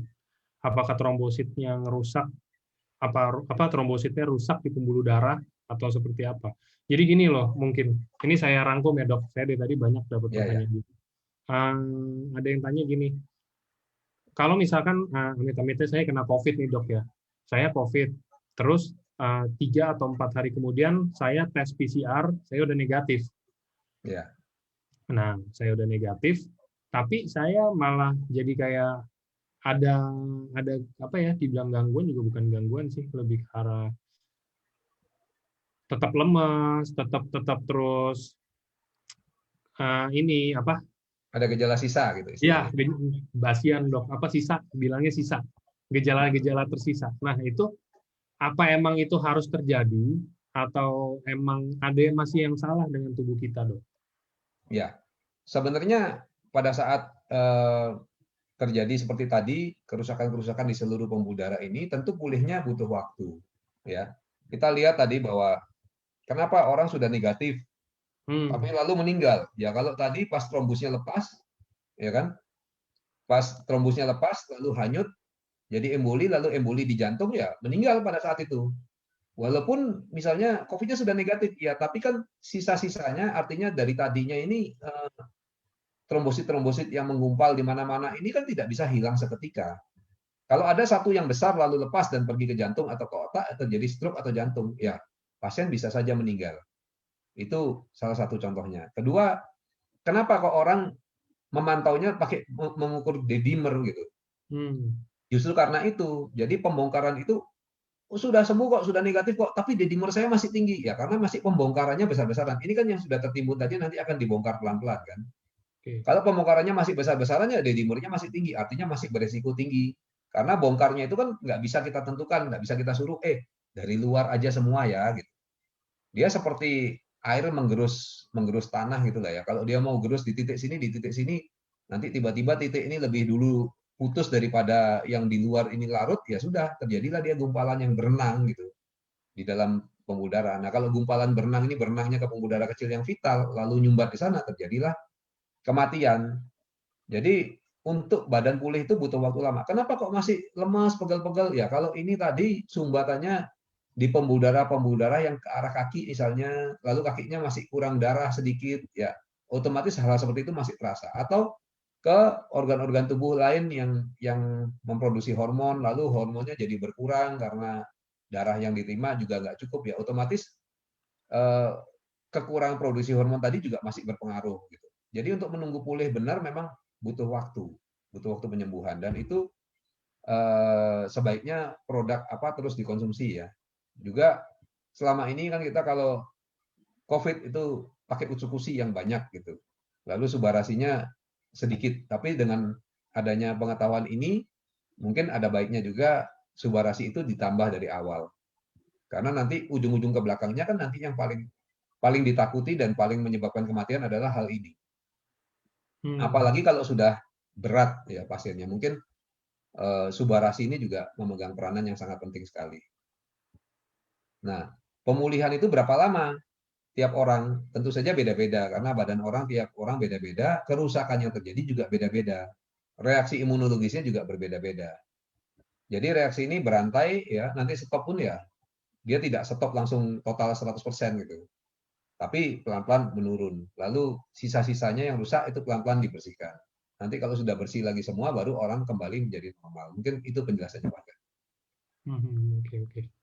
Oke, ini ada lagi yang nanya, Dok, selama ini kan kita edukasi ya, kita dapat edukasi dan kita mengedukasi juga kalau misalkan kita konsumsi subarasi pada pasien yang punya gangguan-gangguan kesehatan tertentu, suruh obatnya tuh jangan diberhentiin gitu ya, Dok. Jadi tetap dikonsumsi obat dokter dan tetap konsumsi produk kita juga. Nah, ini ada yang tanya, apakah kalau misalkan saya dapat obat dokternya ini aspirin, Clopidogrel, dan CPG, apakah masih tetap saya harus konsumsi yang mana nih dok? Maksudnya apakah tetap harus dua-duanya nggak masalah, sama subarasi pun, atau misalkan salah satu jenisnya aja atau gimana dok? Oke, jadi yang pertama kita konsumsi dua-dua. Karena apa? Kalau awalnya apalagi sudah minum obat ya, aspirin kan lebih cepat itu untuk menimbulkan efek. Tetap dalam waktu 20 menit, 30 menit dia sudah menimbulkan efek penghambatan trombosit ya. Nah, kalau di ini kan mana tadi ya? Kalau di produk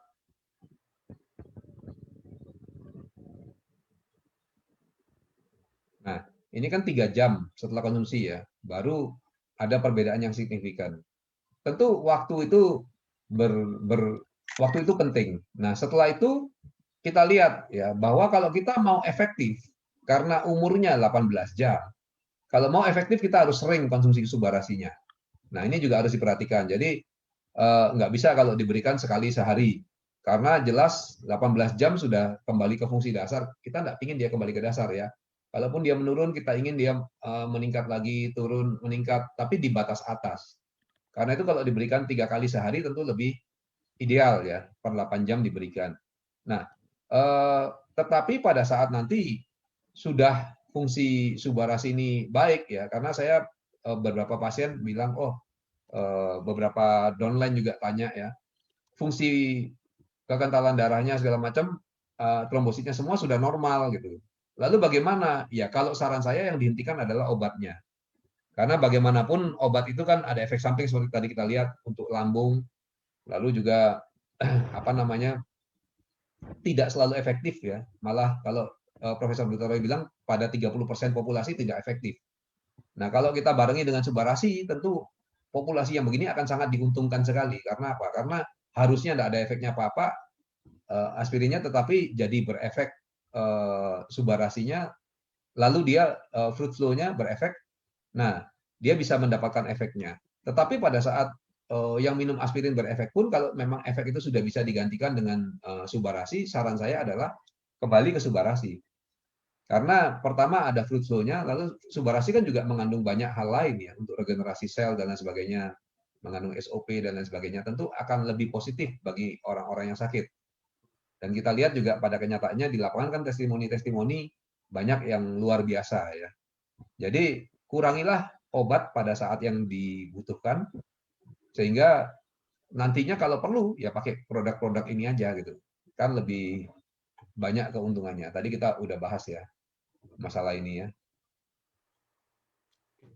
Jadi fungsi trombosit ini juga penting karena gini, kalau pertahanan tubuh kita terhambat ya tentu nanti masalah gitu. Kan kalau kita ada penyakit lain datang, kita jadi rendah daya tahan tubuhnya, imunitasnya. Sedangkan kalau pakai tomat kan hal ini tidak terjadi ya. Artinya minimal sekali. Jadi kalau yang minimal ini boleh dikatakan tidak terjadi ya. Nah, karena itu oke lah ya. Trombositnya masih bisa berfungsi bagus. Katakan kalau terganggu 13% atau 36% lah ya masih oke lah, masih 60 sekian persen atau bahkan 80 sekian persen ya berfungsi pertahanan tubuhnya. Tapi kalau ini bayangkan kalau sampai tercapai 90%, berarti cuma 10% pertahanan tubuhnya, tentu ada resiko yang tinggi. Karena itu lebih baik konsumsi fruit flow daripada konsumsi aspirin. Nah, sekarang kalau kita sudah tahu begini, ya tentunya kalau awal kita konsumsi dua-dua oke, tetapi segera begitu kondisi oke, normal, stoplah konsumsi aspirinnya secara bertahap ya, sehingga kita bisa terus monitor tetap dalam kondisi normal. Mungkin itu Pak Angga. Oke, siap. Nah, ini ada yang tanya lagi. Nah, ini bagus banget udah dirangkum sama Bu Esther. Dok, tadi kan ada dibahas nih, kita harus konsumsinya itu yang efektif per harinya itu berapa? Tadi kan kita bilang 4-5 saset per hari ya, Dok? Ya. 4-5 saset Subarasi itu untuk konteks orang yang pasien yang terkena COVID atau orang yang hanya mencegah kayak saya nih, kayak kita hanya untuk mencegah dan biar nggak agregasi trombosit yang meningkatkan risiko COVID atau yang apa gitu, baru saya konsumsi 4-5 saset. Sebenarnya lebih juga nggak masalah kan, Dok? Ya, lebih sih nggak masalah. Kan yang masalah kalau kekurangan. Ya sebenarnya kalau kita mau ngomong ideal gitu, artinya gini, perlindungan yang maksimal kita dapatkan ya harus 4-5 saset, walaupun kita belum terkena COVID. Itu kalau kita bicara masalah faktor pembekuan kita 100% normal gitu ya. Nah, masalahnya kemudian kan ada yang bilang, waduh dok, kalau gini nih berat di kantong nih, misalnya begitu. Ya jalankan bisnisnya, kita jawabnya kan gitu biasanya. Tapi oke lah, tidak jalankan bisnisnya ya. Aturlah gitu loh. Paling tidak konsumsinya jangan cuma 1 saset per hari gitu ya. Kalau 1 saset per hari atau 2 saset ya mungkin masih kurang untuk mencapai efek ini. Walaupun sudah mulai terjadi perbaikan juga kan gitu. Nah jadi kalau kita lihat bahwa ini butuh 150 mg ya, dalam sehari saja sudah berespon. Nah kembali kepada kita masing-masing. Menurut saya sih ya terbaik memang kita jaga selalu kita punya tubuh dalam kondisi puncak pada saat COVID begini. Tapi kalaupun tidak mampu, ya mungkin 3 saset per hari atau 2 saset per hari itu sudah bisa, tetapi tentu tidak maksimal seperti ini hasilnya. Artinya apa? Begitu ada gejala ya harus sudah siap-siap untuk menaikkan takarannya. Nah kalau bagi yang beruntung, yang bisa terus-menerus konsumsi 5 saset, 4 saset per hari, ya tentu sudah paling ideal kondisinya, karena terus-menerus badan dalam kondisi siap. Sehingga kalau terjadi virus tadi menyerang, ya lalu pengaruh ke sitokin, pengaruh ke endotel rusak dan lain sebagainya, untuk sampai terjadi agregasi trombosit itu minimal sekali. Ingat bahwa kebanyakan pasien COVID awal-awalnya tidak tahu kalau dia COVID. Itu ya kan banyak ya. Tadi saya barusan juga bicara sama salah seorang leader saya, ternyata dia udah kena dari Jakarta udah kena gitu. Loh, tahu nggak? Nggak tahu gitu. Karena ya ada rasa sesak sedikit ya. Untungnya hilang gitu. Tapi artinya kebanyakan orang tidak tahu proses itu sudah terjadi. Dan hati-hati ya, saya lihat pada beberapa kasus yang saya tahu secara langsung, sepertinya sesak pada COVID ini bisa tiba-tiba gitu loh. Artinya bisa orang itu tidak sesak, terus tiba-tiba sesak sekali, lalu meninggal gitu. Jadi banyak orang meremehkan karena apa? Oh saya masih belum sesak kok. Saya lihat nih pada 2 orang yang saya kontak langsung. Yang satunya sehari sebelum meninggal bicaranya benar-benar lancar, lantang ya. Oh kok bisa begitu gitu? Oh saya semangat dok ya. Ternyata subuhnya sudah meninggal. Itu malam hari saya komunikasi, subuhnya sudah meninggal. Yang satu lagi masih oke, tapi saya sudah curiga dengar napasnya tersengal-sengal. Saya suruh cari rumah sakit. Nah, di rumah sakit tiba-tiba jadi berat sekali sehingga saya pikir, wah UGD penuh ya. Bahaya sekali nih, UGD penuh dan rumah sakit tidak bisa menerima. Jadi bagi teman-teman ada baiknya produk ini benar-benar diperhatikan, dikonsumsi. Karena pada saat terjadi sesuatu, banyak sekarang yang tidak bisa menolong. Saya mencoba bantu menolong teman itu sampai calling ke 3 rumah sakit, 3-tiganya bilang, ya, kami semua mengalami kondisi seperti itu, malah UGD pun orang ngantri. Gas kami pun cukup sampai jam 10 ya. Ini saya telepon dokter kita juga yang sering isi acara ya. Dia bilang, jam 10 ya sudah habis oksigennya. Terus gimana ya? Saya juga nggak tahu nih, lagi bingung juga dok, lagi pusing gitu. Nah, dalam kondisi begini ini, Kalau kita minum produk seperti ini, lalu tidak terjadi sesuatu yang berat karena agregasi trombosit berlebihan tidak terjadi ya. Lalu peradangan di paru-paru berkurang, apa segala macam, tentu akan sangat membantu karena kita tidak sampai fase yang sampai butuh mati-matian oksigen gitu loh. Kasus yang saya bilang malam sesak, subuhnya meninggal itu akhirnya ditolak di rumah sakit walaupun kandungan oksigennya 78. Artinya sudah sangat rendah. Karena rumah sakit memang sudah tidak mampu lagi. Nah, karena itu sangat penting perlindungan ini di saat-saat seperti ini.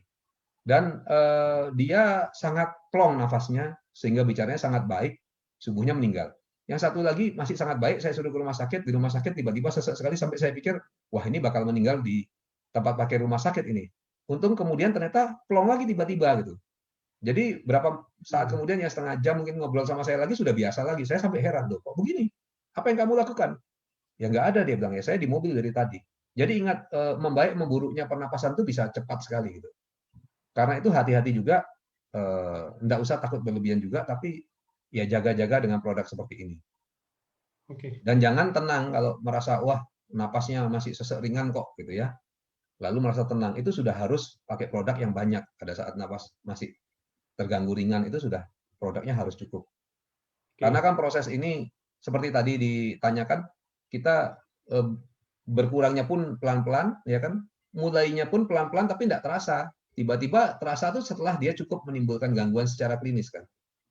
Jadi itu harus hati-hati. Kadang-kadang proses sudah berjalan, sudah 80% kita masih belum waspada. Begitu 100 prosesnya sudah parah itu.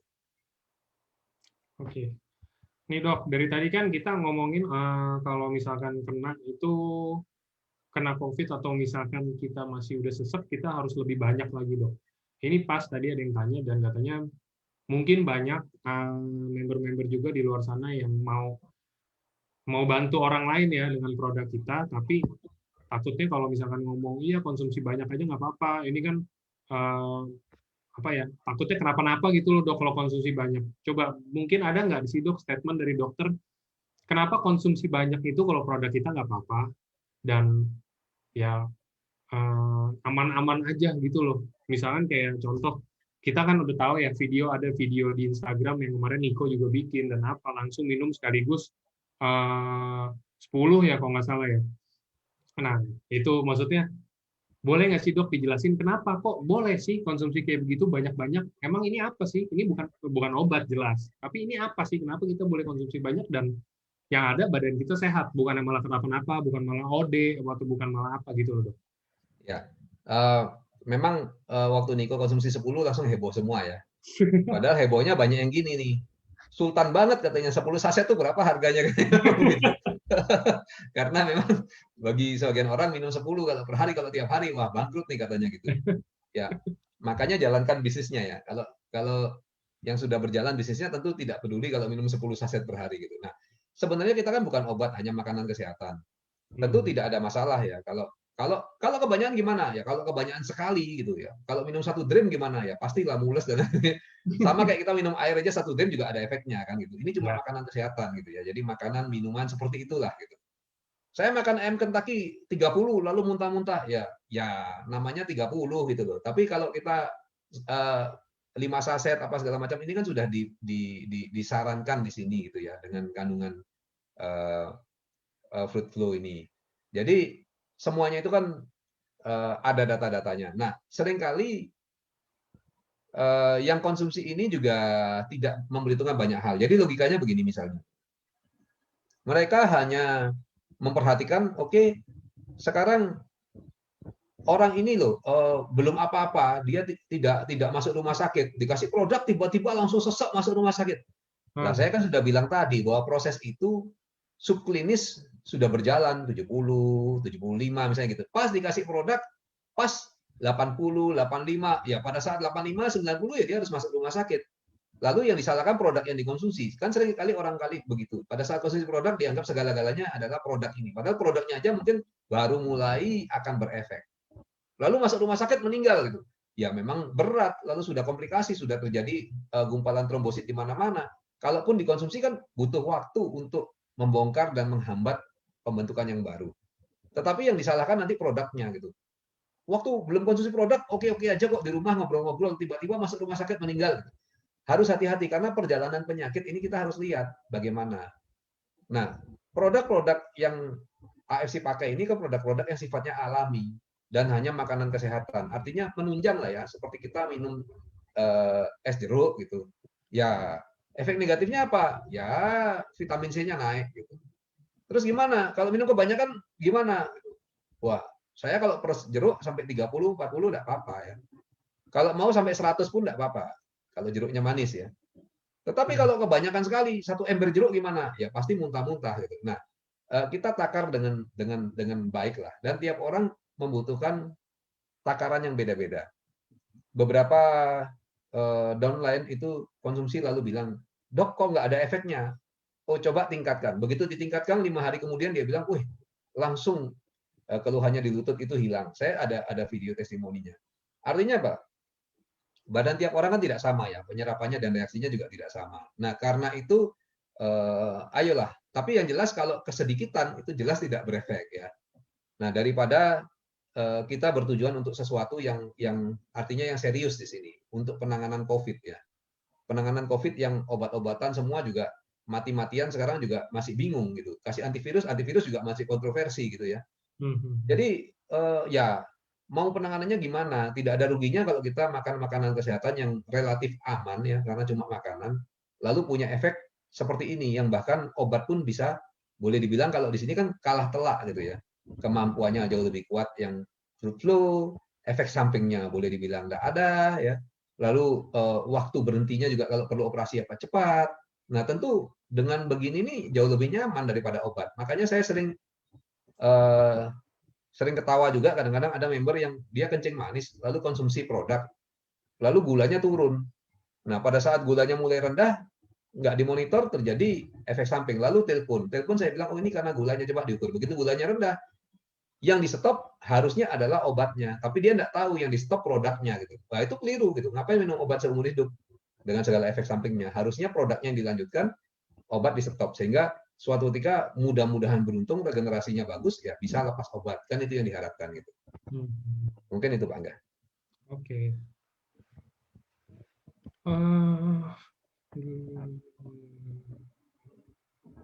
Ini juga ada yang ini tapi ini mungkin nggak general ya dok. Nggak apa-apa sih ini karena kita masih ada waktu. Dok mau tanya kalau kasusnya orang usia 45 tahun didiagnosa dokter ada autoimun di darah. Jadi sel darah merahnya sering turun sampai 80.000 sampai 90.000. Nah, apakah bisa dibantu dengan subarasi? Sementara subarasi itu kan ada paten regenerasi sel. Apa bisa menaikkan sel darah merah, menaikkan produksi sel darah merah? Sementara kalau naik trombositnya, tubuhnya itu akan menganggap trombosit yang naik ini sebagai ancaman. Kira-kira ada solusi nggak, Dok? Oke, untuk autoimun memang kita biasa berikan SOP ya. Dan saya sudah melihat pada beberapa orang yang autoimun hasilnya bagus banget gitu. Termasuk kalau yang mudah kita lihat mungkin yang manifestasi yang penampakan autoimunnya pada kulit ya. Langsung kelihatannya kulitnya langsung membaik. Nah ini juga pada adik ipar saya sendiri juga terjadi ya. Dia langsung bagus itu kulitnya. Reaksi-reaksi autoimunnya yang dulu boleh dibilang menghilang gitu. Nah sel-selnya kembali normal. Jadi kembali lagi saya ingatkan ya bahwa bukan naik lalu naik terus gitu. Trombositnya naik lalu terjadi berlebihan lalu terjadi pengumpalan trombosit seperti kalau kena COVID. Ini satu hal yang salah ya, salah kaprah. Jadi yang terjadi ya dia naik sampai normal. Loh kok pinter? Ya itulah keuntungannya kalau makanan kesehatan ya atau beberapa obat tradisional itu seperti itu. Kalau obat itu beda. Kalau obat itu kan gini, tekanan darah tinggi harus diapakan? Ya dikasih penurun tekanan darah. Kalau dikasih penurun tekanan darah, ya tekanan darahnya turun. Kalau orang normal dikasih penurun tekanan darah, ya akan jadi rendah, kan begitu. Tapi kalau produk-produk yang alami ini fungsinya tuh menormalkan gitu. Jadi homeostasisnya dibikin balance lagi, normal lagi sehingga yang tinggi ya jadi normal gitu. Yang rendah juga bisa jadi normal. Loh kok bisa? Ya memang itulah mekanisme kerjanya kan banyak. Jadi nggak usah khawatir yang konsumsi kebanyakan lalu trombositnya jadi tinggi sekali, lalu terjadi error dan lain sebagainya gitu ya. Itu nggak perlu seperti itu karena ya pasien-pasien yang mengalami HB-nya rendah dan lain sebagainya, tentu akan sangat diuntungkan ya. Saya ada juga seorang teman dokter di daerah Banyuwangi yang dia heran sekali karena ada pasien yang kena anemia aplastik, lalu darah merahnya itu nggak ada gitu, sehingga harus transfusi 2 kantong tiap minggu. Bayangkan ya, 2 kantong. Nah ternyata begitu dikasih produk ini, dari hari pertama sudah rasanya enak ya, beberapa hari itu akhirnya dia nggak mau transfusi. Pada saat tidak transfusi, ya sepintas tampak darahnya turun, karena kan yang awal nih dari kasus setelah transfusi sekian tingginya. Kemudian berapa saat kan pasti sel-sel ini yang ditransfusi ini ada yang mati ya, sehingga kelihatannya turun sedikit, tetapi setelah itu langsung naik, langsung baik gitu. Nah dia sendiri heran, wah kok bisa begini efeknya? Ya inilah kelebihan produknya ya. Jadi penggunaan produk-produk ini kita nggak usah terlalu khawatir berlebihan karena relatif safe ya. Mungkin Pak Niko segala macam juga sambil guyon-guyon membuktikan itu ya, bahwa nggak apa-apa kok. Agus ya, yang kena COVID banyak sekali konsumsinya. Beliau biasa aja, malah gejalanya nggak ada ya. Anaknya juga nggak ada, anak wanitanya, anak prianya juga nggak ada ya. Hanya istri aja yang ada sedikit, itu pun cuma anosmia beberapa hari, udah selesai gitu. Nah, ini yang kita harapkan. Kalaupun kena, karena memang kita belum punya kekebalan terhadap virus, kenanya pasti kena kalau belum kenal. Tapi kalaupun kena, lalu gejalanya jadi ringan. Kalaupun kena, lalu pulihnya cepat. Ini yang diharapkan sebenarnya. Tapi nggak usah khawatir, wah nanti akan terjadi berlebihan. Jadi trombositnya hiperaktif seperti ini, seperti kalau kena COVID ini terjadi platelet agregasi. Mungkin begitu agak. Oke. Ini ada yang tanya untuk terbantu dengan subarasi trombotosis. Ini udah dijelasin tadi. Ini sekalian saya mau kasih tahu, ini acara Dr. Yudi ini akan ada rekamannya juga di Facebook ya, teman-teman. Jadi buat yang mungkin baru datang atau telat-telat tadi ketinggalan penjelasan awal-awalnya seperti apa, nanti bisa masuk ke link Facebook yang udah di-blast di grup Toreda, Ronin, Samurai, dan lain-lain. Itu dipencet lagi aja linknya, itu akan ke direct langsung ke videonya ini rekaman. Oke, kayaknya untuk pertanyaannya sudah habis sih dok, kalau yang mengenai topik dan trombosis dan COVID itu gimana Ya, dok? bagus disudahi. Karena Udah saya pada ingin ke ngerti pantai berarti. nih. Udah pada paham berarti. Ya gitu ya teman-teman. Jadi itu penjelasan mungkin buat teman-teman yang minggu lalu itu datang tapi nggak tahu nih ngomongin apaan sih ini. Cuman ngertinya mungkin trombosit doang dan fruit flow bagus untuk COVID ya. Jadi cuman mungkin taunya itu dan tapi nggak tahu cara kerjanya seperti apa yang terbantu juga dengan fruit flow ya kan ke COVID-nya.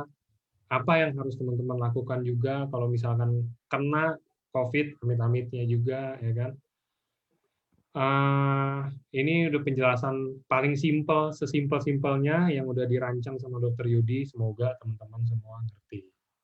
Kalau nggak ngerti mungkin nanti kita akan buka sesi berikutnya sama Dr. Yudi, nanti kita atur waktu dulu. Nanti Dr. Yudi bakal jawabin lagi ya dok pertanyaan-pertanyaan. Oke, siap. Oke. Jadi gitu aja sih kayaknya. Nah ini rekamannya udah saya share di ini ya, sebentar. Saya share di general. Nah ini ya rekamannya ya.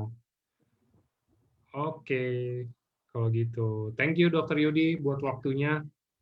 Oke, thank you. Mudah-mudahan penjelasan yang sederhana ini, yang penting intisarinya aja ya, ditangkap lalu bisa dipergunakan untuk menjelaskan dan lain sebagainya. Jadi jangan sampai bingung dengan reaksi-reaksi kimia yang berbelit-belit, nanti tambah bingung ya, karena memang dalam sekali kalau reaksi kimianya. Nah, mudah-mudahan bermanfaat bagi teman-teman, jadi lebih mengerti apa sih yang yang berapa minggu lalu dibicarakan itu apa sih sebenarnya gitu loh.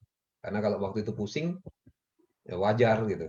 Kalau sekarang mudah-mudahan nggak pusing gitu ya. Jadi mudah-mudahan ada gunanya. Salam dari Bali. Siap, thank you dok. Stay safe ya dok. Thank you, stay safe. Selamat sore. Thank you teman-teman semuanya. Selamat sore juga.